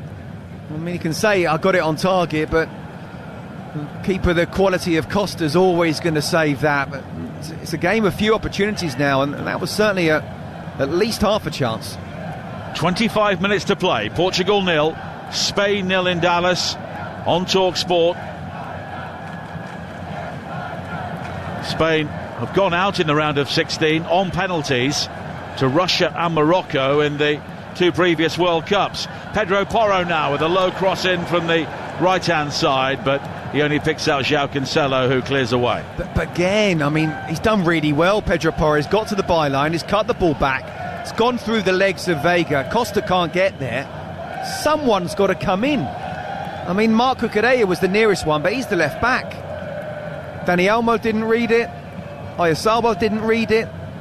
And when you're getting into those final thirds, again in the half where there's few chances, you've got to get bodies in there.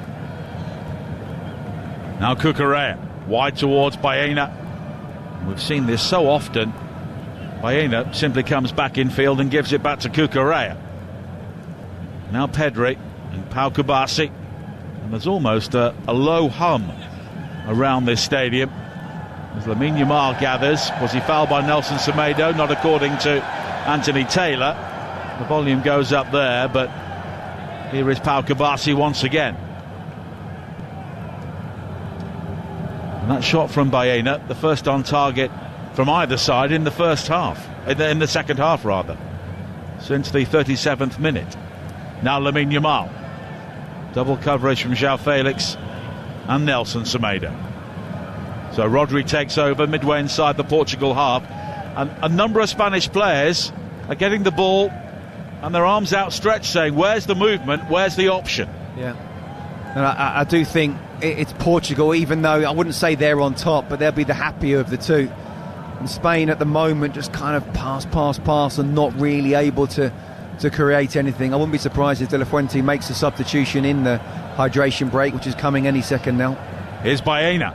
Lamine Yamal to the right, but Baena goes himself, tries to find Oyarzabal, but it's cut out again, and Neto will work it wide towards João Felix. He's unable to keep the ball in play. It'll be a throw-in for Spain, but I think the hydration break is imminent here on TalkSport. Indeed it is. Well, we played 3/4 of this game, and at the moment it looks as though it's heading towards extra time, 0-0. Well, the way it's going, unless there are any changes in the managers, then yeah, well, that's what we're heading for, because it just feels like these two teams are cancelling each other out. Yes, Spain are having a little bit more of the possession, and perhaps territorially as well, and not really creating anything clear-cut. And the odd time they have got to the byline and cut the ball back, they haven't had numbers in the box. So yeah, I wouldn't be surprised if De La Fuente tries something different. And Roberto Martinez, what does he do? Is he quite happy to keep it like this? More live action coming up, 1 a.m. tomorrow morning. USA against Belgium, with Ollie Klink Kev Hatchard and Tony Cascarino, that game in Seattle. And then tomorrow at 5 o'clock, Argentina against Egypt. All these games live here on TalkSport with Natalie Sawyer, Joe Shannon and Mark McGee. Switzerland against Colombia with Adrian Durham, Adam Bridge and Dean Ashton. And then Natalie will be leading our team for the first quarter-final. That's on Thursday. The winner of this game, of course, plays the winner of Spain against Belgium in LA. That's 8 o'clock on Friday. And I'll be alongside Dean Ashton for that game. And, of course, England against Norway, live from Miami, 10 o'clock on Saturday night here on TalkSport. We'll have all the build-up throughout the weekend on the TalkSport network. Well, no sign of Ronaldo going off at the moment because there's a team talk going on and he's part of it. The thing is, again, you know, if it gets to penalties, obviously you want Ronaldo to still be on the pitch. It's a kick, he can handle it, he's been there, done it, seen it, bought the t-shirt. But are we really thinking that he will go 120 minutes? So, you know, how do you say to Cristiano Ronaldo, you're the country's greatest ever player, look, I'm going to give you 90, okay? I would give you less normally, but we could go into extra time. But can you not say to him, what are you actually doing? Well, but again, you know, you can aim that, say, at an Erling Haaland. You know, how many times do we get the stats through saying he's received the fewest amount of touches, and then up he pops, and that's what he's hoping to do, Ronaldo. But Erling Haaland does it. He does score, and Ronaldo's not doing that. Certainly not in the knockout stages. So a goal against Croatia, which was a penalty, was his first ever knockout goal in the World Cup. Exactly. That's my point. And obviously, Gonzalo Ramos scores with almost the last kick of the game. Well, it wasn't the last kick of the game. It was Croatia nearly equalised, but you know, in injury time, and he comes on. And you've rightly said the impact he makes. Well, there are going to be changes. Rafa Leao will be coming on, and it's João Felix who goes off. Diego Dallo will also be coming on, and João Cancelo makes way for him. Right, definitely Rafa Leao. I like that, and I think he will add something completely different, and we'll ask questions of Pedro Porro for sure. And João Cancelo came off I'm sure he came off in one of the other games as well when Dallo came on, so I just wonder whether he's perhaps physically, or he's either nursing an injury or perhaps not quite physically 100%. And Diogo Dallo is a very experienced player. So the Manchester United fullback is on, and Portugal have had to change both of their fullbacks in the second half with the earlier injury for Nuno Mendes. So Nelson Semedo coming on to replace him, as Semedo now drags down Lamine Yamal on the right corner of the Portuguese penalty area. And we have 18.5 minutes to play here on TalkSport. Still goalless, but a chance here for Spain. Yeah, well, I actually thought he made a foul about 5 or so minutes earlier. Antonin Taylor didn't, but he certainly did there. He's cut inside Semedo. And again, I talk about when someone's sort of getting used to the pace of the game and you come up against someone like Lamine Yamal, give him the ball as much as possible. Let him take him on. Let him decide whether he wants to go down the outside, inside. He's gone on the inside. He's been pulled back. Dangerous position now, this free kick. Oyarzabal is one of the players over it. Surely it's got to be Lamine Yamal if they are going to go for goal. It's very wide. It's not that far outside the penalty area. No, it's one of those that you aim for outside the far post for it to be whipping in. If no one touches it, it goes in. Let's see if someone does. Lamine Yamal whips in this free kick, and it's tipped over the top by Diego Costa. He went for goal, certainly, but Diego Costa was right behind it. Yeah, but he's not going to be beaten from there. If you're going to make it that obvious, you almost just need to whip it in, as I say, aiming more for the far post. The keeper can't move. He's got to stand there. And if no one does touch it, then it goes in. Baena with the corner, poured away at the far post by a stretching Diego Costa. Nelson Semedo will hammer the ball clear. Sports Bar coming up at the end of this game, but it may be delayed, of course, if we head to extra time, which is on the cards at the moment, 0-0. And so often these sides cancel each other out, and that's been the case here so far, as Spain are about to bring on Ferran Torres. Won his 60th cap during this tournament, as Lamine Yamal goes down under the challenge of Semedo, and very quickly Anthony Taylor tells him to get up. And here is Ruben Diaz back towards Renato Vega. He's another player who can be happy with the way he's performed here this evening. A couple of crucial blocks. The Portugal just go long downfield here, all the way through to Unai Simon. Just a collective lack of pace. Yeah. Yes.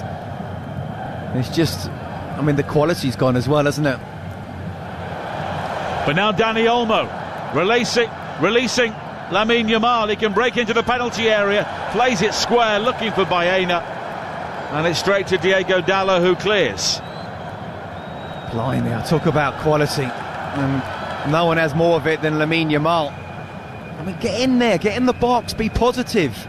No one wants to tackle you once you're in the box, and he tries to pass. Bruno Fernandes forward now to his clubmate Diego Dallo, appeals for offside, but in the end Dallo deflects it out of play, and it will be a throw-in. One of the Spanish fans in the crowd is holding aloft a replica of the World Cup as Ferran Torres comes on, and it's Alex Baena who goes off.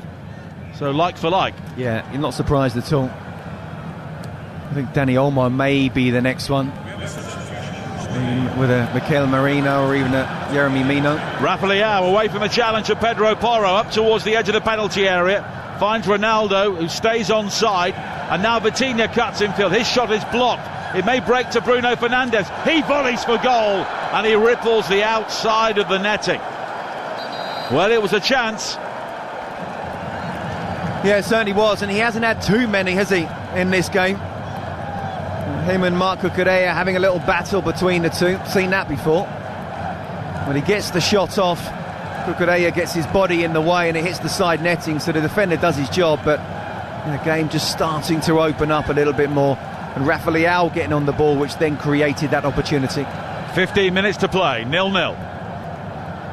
Diego Costa works it wide to the far side, and Semedo quickly under pressure from Lamine Yamal, and now it's been given away by Rafa Leao. Lamine Yamal infield to Dani Olmo on the edge of the penalty area, tries to thread it through to Oyarzabal, but it's cleared away. But now Olmo again, back towards Rodri, and Pedri pirouettes in midfield. But Bruno Fernandes has done the defensive side of his game very well so far tonight. Pau Kubasi, who was the last man for Spain, 15 yards inside the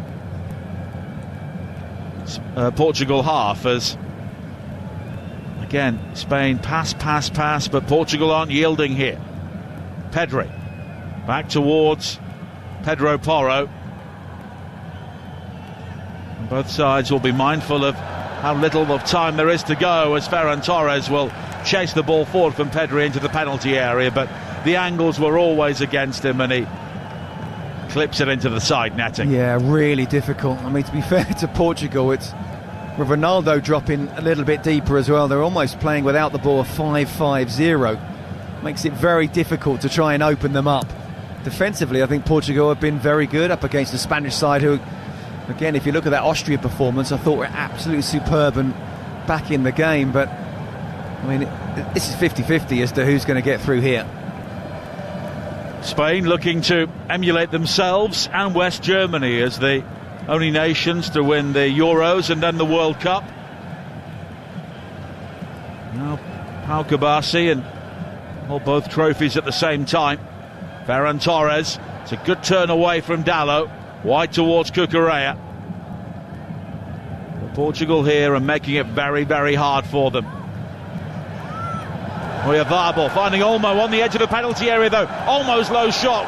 Excellent block, though, from Ruben Diaz. Helped out by Nelson Semedo, but Spain once again, almost.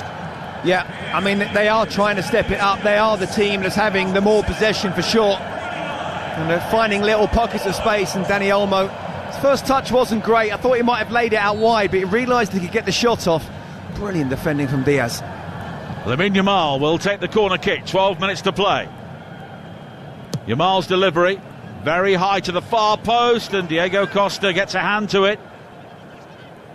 Pours it outside the area. Rodri's delivery back in. Diego Costa with a more decisive fist this time, and he's taken out a Spanish player who's down inside the penalty area. Lamine Yamal, though, will continue. Ferran Torres is back on his feet, and it's in towards Ferran Torres, and it's cut back beyond Diego Costa into the 6-yard area. Nelson Semedo was waiting, and he will clear the ball behind for a corner. Oh, what a pass from Lamine Yamal. It's a brilliant run from Ferran Torres, who cuts the ball back. And yeah, Kubasi's the closest to it. He couldn't get anywhere near that. Laporte hadn't read it. The two Spanish centre-halves closest to perhaps putting that in the goal. But brilliant pass from Yamal. Brilliant little run round the back from Ferran Torres. That's what Spain need. Lamine Yamal will take the corner kick. Heading towards the final 10 minutes. 0-0 in Dallas. Lamal's delivery, flicked away initially, gathered by Rodri now, appeals for handball against him. And the referee agrees, and it will be a free kick for Portugal. Well, Portugal have only gone to extra time once in the World Cup, and that was when they played England in Gelsenkirchen 20 years ago. Of course, Rooney was sent off, Ronaldo winked, and then Portugal won on penalties. And Portugal are about to make changes, and Bernardo Silva among those coming on. Yeah, Conceição too. Little tricky left footer, can play on the right. His dad wasn't bad either. Absolutely. His dad's just been coaching in Saudi Arabia. Al Ittihad, who were one of the main rivals to Ronaldo's Al Nassr, but they had a poor season. He's since moved on. Lamine Yamal, infield to Ferran Torres, tries to work the 1-2, but Semedo saw that coming, and he will clear. And now it's headed down by Bruno Fernandes, looking for Neto. Wide towards Ronaldo on the right. Ronaldo comes in field and goes all the way back to Dalot. And Spain were facing a counter-attack there, but we have to say, as soon as it went to Ronaldo, it very quickly finished. Well, you're getting to the point where he's got to be making a decision. Now Rafa Leao coming forward now, down the left-hand side, pulls the ball back low, but it was deflected by Porro at the near post. And it's gathered by Unai Simon, and he very quickly uses that shovel throw again to find Pedri, and it's wide to the left-hand side, and Ferran Torres. The game is starting to open up a bit now, isn't it? You can see the pace that Rafa Leao had, but then Spain having a chance to counter. 9 minutes to play. Portugal 0, Spain 0. Ferran Torres infield towards Pedri. And now wide from Rodri towards Oyarzabal. And Lamine Yamal, can he break the deadlock open? Back towards Oyarzabal, who rolls it into the path of Renato Vega, who says thanks very much, I'll clear. And now Rafa Leao away from Porro, down the left-hand side, on towards Bruno Fernandes. Ronaldo was making the run down the centre, but it was blocked by Pau Kubasi. And it will be a throw-in for Portugal. And here are the two changes. Bernardo Silva and Francisco Conceição will be coming on, and Pedro Neto is the first player to be withdrawn. Yeah, not surprised with that one at all. Again, like for like, a left-footed right winger. Perhaps not as fast as Pedro Neto, but very tricky. Bernardo Silva will replace Vitinha.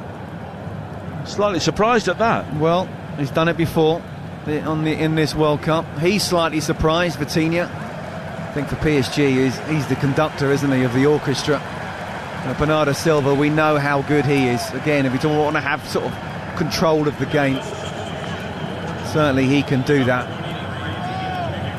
No, of Real Madrid, of course, after helping Manchester City dominate an era of the Premier League. And we have 7 minutes to play here on TalkSport. Portugal 0, Spain 0, and this game has been as tight as many people anticipated, and we still have a long way to run potentially in this match, and Mikel Merino will be coming on very soon for Spain as well. Bernardo Silva winning his 113th cap here for Portugal this evening. The only active player ahead of him is, of course, Cristiano Ronaldo, who has 233. João Moutinho, Pepe and Luis Figo, the players between them. Bruno Fernandes with a cross into the penalty area, but one bounce straight out of play on this near side. And Fabian Ruiz also coming on as well. Well, so, I mean, sorry Nigel, up until now Spain have only made one substitution and Portugal have made all 5. So I'm not surprised they are starting to make a few more. There must be tired legs out there. Of course, they will potentially get one more change should we go to extra time. As Conceição gathers on this near side now of Juventus, of course. And he's had little problem in playing for his country with a very famous father who was part of a legendary team. And here are the changes. And Pedri is the first player to go off for Spain. And Dani Olmo, who rarely seems to play 90 minutes for Spain. He either doesn't start or doesn't finish. And he comes off here. And Mikel Merino will replace him. Fabian Ruiz, part of that Paris Saint-Germain team, which has won back-to-back Champions Leagues and is up against a number of club mates here this evening. There's Diego Dallo with a throw-in for Portugal down the line near side, headed away though by Fabian Ruiz, and now Lamine Yamal looking to motor away from João Neves up towards the midpoint of the Portuguese half, wide to Oyarzabal, back infield to Rodri. Lamine Yamal, first time ball wide to this near side, taken down well by Fabian Ruiz, and the high cross in takes a deflection and loops up and into the arms of Diego Costa. Yeah, just on the Spanish substitutions, I think Pedri has done well, but Fabian Ruiz can count himself unlucky that he's not a starter. Obviously had an injury towards the end of the season, but we know the quality player that he is, so no surprises there. And then Mikel Merino is very highly thought of by De La Fuente, does well for the Spanish national side. He's had his injuries as well, so did think Dani Olmo might be coming off sometime soon, not quite having the effectiveness that he perhaps would have liked. So yeah, you're right, there's an extra substitution for the Portuguese and of course the Spanish in extra time, but now we'll see if one of these players who've come on the pitch can make that difference. 4 minutes of normal time to play on TalkSport. Portugal 0, Spain 0. And the sports bar will be delayed if we go to extra time in Dallas. It's Pedro Porro gathers now for Spain. Infield to Pau Kabasi. And here is Aymeric Laporte. We had late drama in both of the games yesterday, of course, of differing styles, with all 3 goals in the Norway-Brazil game within the final 10 minutes of play. Unai Simon works it wide towards Rodri on the far side, and now a high ball forward which is cleared away by Nelson Semedo, but Fabian Ruiz gathers now for Spain. He's got Cucurella wide on the left, Merino back towards Fabian Ruiz, and now Rodri has got Pedro Porro coming forward at walking pace, but he does find Lamine Yamal. Quick ball from him to find Ferran Torres. Nice turn from him inside the penalty area. He looks for Lamine Yamal again, and he tries to thread the eye of the needle to find him, but there were too many Portuguese bodies around, and it's through towards the goalkeeper. Well, I don't want to blame Cristiano Ronaldo sort of all the time, but it's the elephant in the room, isn't it? It's the question that must be in not just Martinez's mind, but anybody who's Portuguese as well. It's not just about taking Ronaldo off, but at what point does Gonçalo Ramos come on? And then what do you do? Do you have the courage to say, no, Cristiano, we've got to take you off now? Or then do you go 2 up front and maybe even take a Bruno Fernandes off? Fascinated to see what he's got to do. No shot on target, though, for Portugal since the 37th minute. No, and that was, I think, a poke from Ronaldo, which was comfortably saved. And now there's a challenge on this near side, and the Spanish bench not happy, and the yellow card is flourished for the first time today by Anthony Taylor. It was Mikel Merino who came forward. Bernardo Silva really wired into that. He doesn't play for Manchester City anymore. He doesn't have to do that to an Arsenal player, but he picks up a yellow card. He does, doesn't he?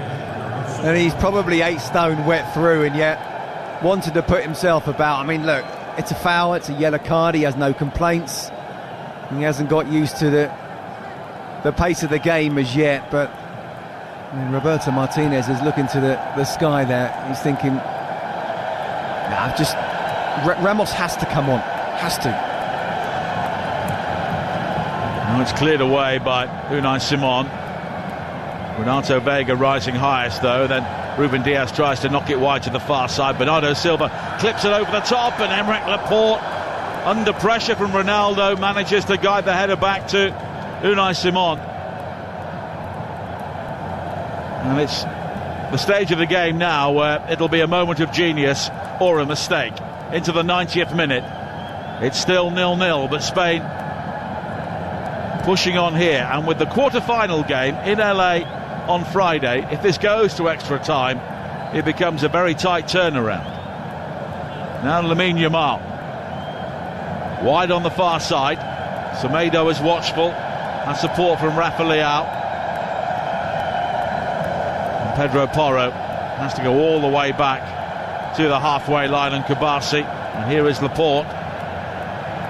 Rodri, of course, will take the ball off him, and then Bernardo Silva with another challenge. This time on Fabian Ruiz. We're into a minimum of 6 more minutes at the end of this game. Fabian Ruiz plays it forward. Here's the chance! And there's the goal for Spain from Mikel Merino. And the European champions are ahead in the 91st minute. And is this the end of Cristiano Ronaldo's World Cup dream? A perfect through ball, and Merino with a nerveless finish. And Spain look to have found their moment once again, and it could be one to send Ronaldo out. Well, I talked about how for the Spanish national side he's so highly thought of by De La Fuente, but we've also seen him do this for Arsenal as well. Remember him coming off the bench in Lisbon against Sporting and scoring a similar type goal. He takes the free kick and actually just runs on as well. It's a great little ball from Ferran Torres. It's a one-on-one situation, and he just sides-foot it. Doesn't try to strike it. He passes it into the net with his left foot. And if you're going to score a goal, and it's the first goal of the game, score in the 91st minute. Well, he's come off the bench and made the ultimate impact. Mikel Merino. He came on in the 85th minute, he scored in the 91st minute, and Portugal now have just over 4 minutes left in which to send this game into extra time. Rafa Leao, and if they don't, it's all over for Ronaldo. Yeah, I mean, that's what you call a finisher. Come off the bench, make an impact. Surely Martinez has got to stick Ramos on, surely. Even if you take off a defender well, he can't, now. Can he? He can't. They've made the changes. They've made all 5. They're obviously thinking we'll save him for extra time. Wow. Now Ferran Torres coming forward. And he loses out. Bruno Fernandes. And of course it'll be the end of Roberto Martinez as Portuguese coach as well, unless they don't score.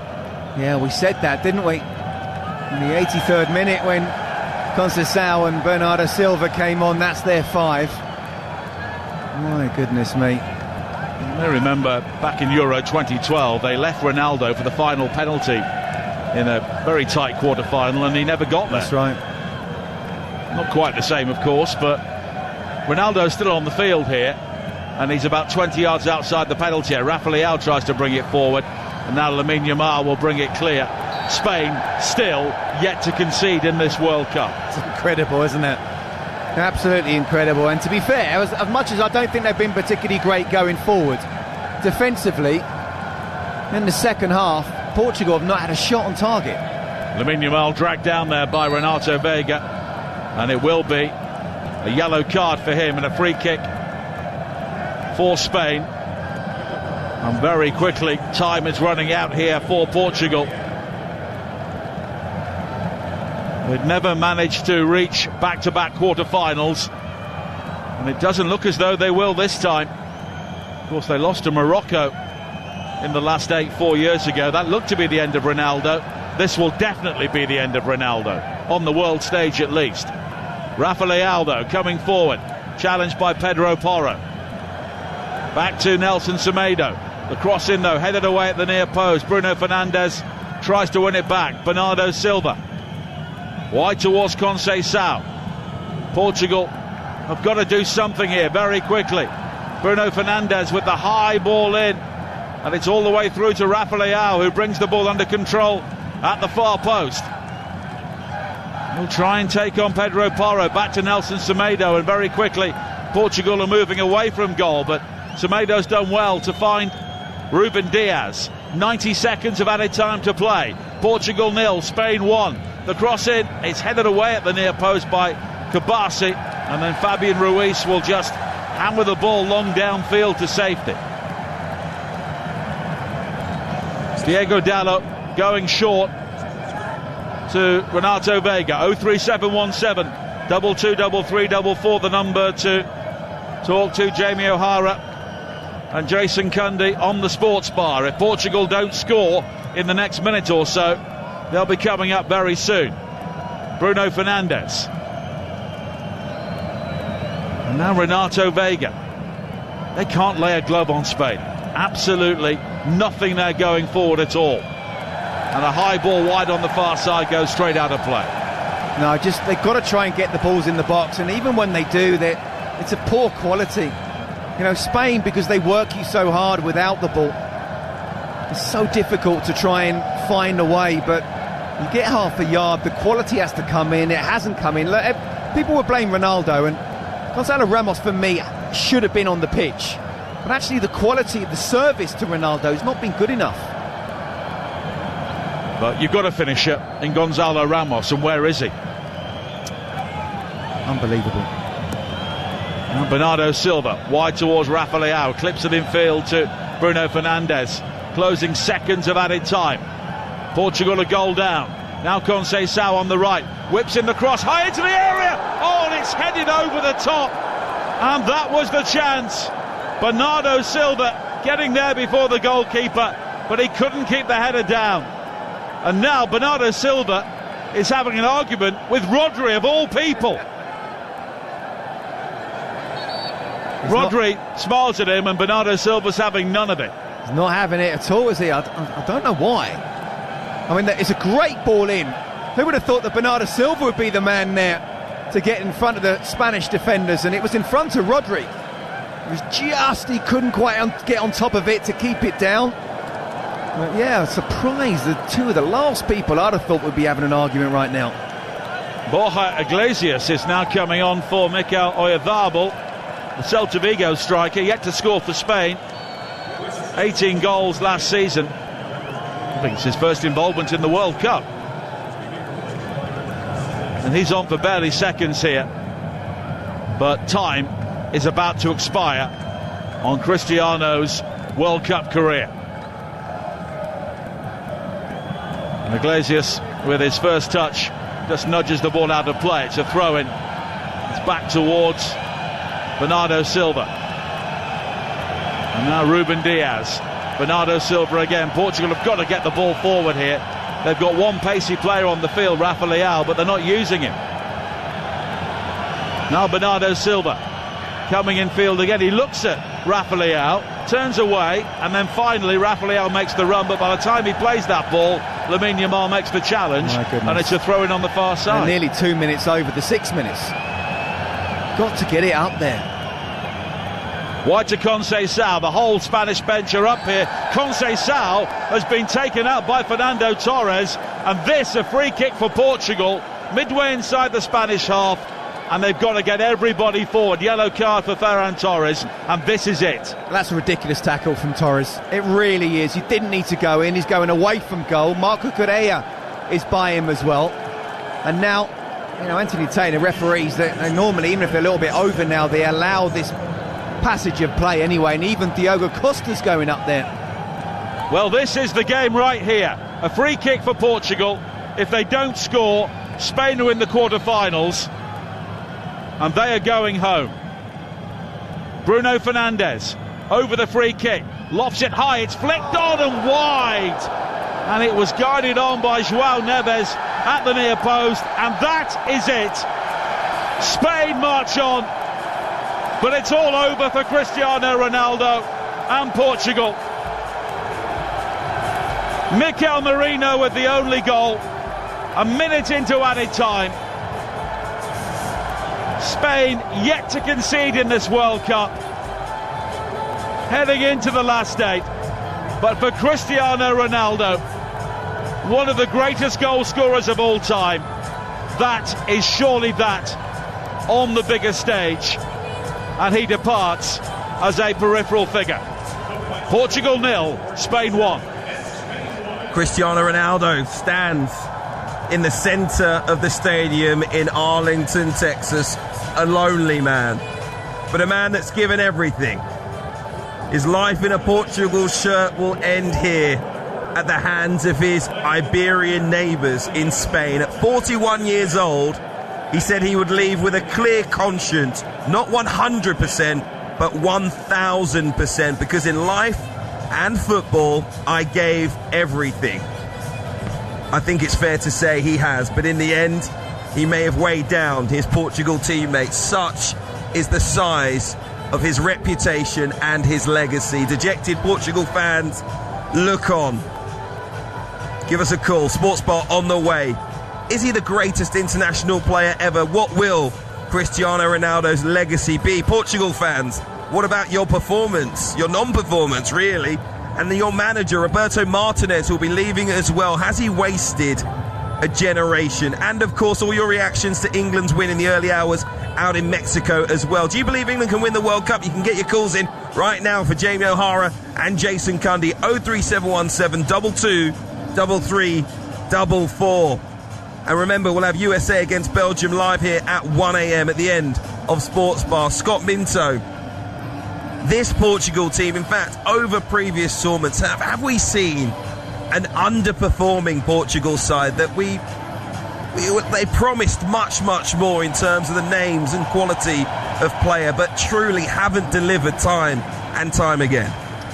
Yeah, I'd agree with that, Hugh. Look, I played in Portugal. I loved my time there. I loved everything about it, both on and off the pitch, and I really wanted them to do well. But you look at the quality of players they got going into the World Cup, you're saying they've probably got the best midfield in the World Cup, and yet, Roberto Martinez never really found a way of getting them all together. I mean, he tried in the beginning and it didn't happen. But even like the decision today about Rafa Leão not playing when I thought he was really dangerous against Croatia, and he looked probably the most dangerous when he came on the pitch here as well. Sometimes you can have so many similar type players, and then up front, you mentioned it. I mean, Ronaldo, I've got the ultimate respect for him. Again, I go back to, I worked on Spanish football for 4 years, and he was absolutely sensational. He's one of the greatest players this planet has ever produced. But he's 41 years of age, and if he's not getting those, he's getting few touches, but if he's not getting the proper touches and the proper service, then actually you're losing a bit out as well without the ball, which Gonzalo Ramos runs around, he chases, he presses, but he also comes off the bench and scores a goal. Now, at some point, Roberto Martinez has to make a decision. It's about whether I take Ronaldo off or not, but the definite thing is Gonzalo Ramos, I have to leave a space. Even if I don't bring him on, I have to leave a space to bring him on if we go 1-0 down. And the fact that he wasn't able to bring him on because he'd made all 5 substitutions, well, once that goal went in, it was only ever going to be one ending. The emotions are beginning to hit Cristiano Ronaldo, and now we see tears in his eyes as he goes over to the Portugal fans and begins to applaud them. Yeah, he looks down to his boots and he's trying to choke the tears back, but in reality they are beginning to come as it hits him. The legacy that he's had as a Portugal player, the success that he's had as a Portugal player, and maybe some of the failures he's had as a Portugal player as well. Ultimately, it's sad to see him as the captain of Portugal standing on his own for so much of the end of this game. The cameras around him, such as his celebrity, but he didn't go to console a single one of his Portugal teammates. In fact, it was all of those young players, the future of that Portuguese side, who have had to come to him and put an arm round him. And we've seen this on many occasions with the Portugal side. Ricardo, the former Portugal goalkeeper, now on the coaching staff, who came to haunt England before, as we all know, puts his arms around Cristiano Ronaldo as he begins to walk off the pitch. And the Spanish players at the other end of the stadium, completely contrasting emotions. Scott, they're absolutely delighted. I have to say, the only word that I would use to sum up this game is boring. But ultimately, Mikel Merino came onto the pitch and got the goal. I'm not sure anyone watching at home wanted extra time in that game. He saved us all. Yeah, I mean, I'd probably use the words, disappointing and extremely tactical. But, it was almost the reverse of what I thought. I thought it would start slowly, be a bit of a slow burner, and then would end up being a really good game. And it was pretty much the opposite. And it was, quite clear towards, probably halfway through the second half that one goal was going to win this. But it didn't really look like anyone was going to produce it. No. Portugal were working hard, but actually, wasn't really producing. They didn't get a shot on target since the 37th minute. And that, you're just not going to win if you don't get a shot on target. It's as simple as that. So, listen, I think that goes to show how good this Spanish side is without the ball. People don't realise how difficult it is to create an opportunity against them. I talk about in the last game when Nigel and I worked on as well, against Austria, a good Austrian side. They didn't get a shot on target in the whole game. Portugal didn't get a shot on target since the 37th minute today. They have the ball and they knacker you out, they tire you out. And then when you've got the ball, your legs are heavy and they can press really well. So this is a really good side. Don't underestimate them without the ball as well. And look, it wasn't a pretty game, let's say that. I'll agree with you on that. But it's another 1-0. Spain don't care about what the scoreline is. And that's why the Olazabal and the players that have played for Spain up front in the last 10 years, it's not necessarily about scoring lots of goals. It's about the way the team plays, the philosophy of Spain. And do you know what? It's such a difficult side to play against. This was not their best of the competition. I thought it was Austria, but actually, considering against the Portuguese side, who put their best, certainly in the first half performance of the competition, they've got the job done. It's as simple as that. That's all they needed to do. They move on. Is this Spain side, though, growing into a side that we believe can win the World Cup, or are they still kind of underwhelming us? I think there's a lot more to come still. I think there's a lot more from Lamine Yamal. I think they missed Nico Williams on the other side. And don't forget, when you've got someone like Williams on the other side, you can't just double and triple up against the Yamal. I thought, by the way, Nuno Mendes was absolutely superb against Yamal. But yeah, there's no doubt about it. Apart from the Austria game, you feel like they've got a lot more to come. Now, Nige mentioned it. It's a quick turnaround to the next game. If it had been extra time and penalties, they would have been very tired going into that game. So I think not just, first and foremost, they've won the game. That's the most important thing, and they're still in the competition. Secondly, to do it within those 90 minutes, they can rest up that little bit.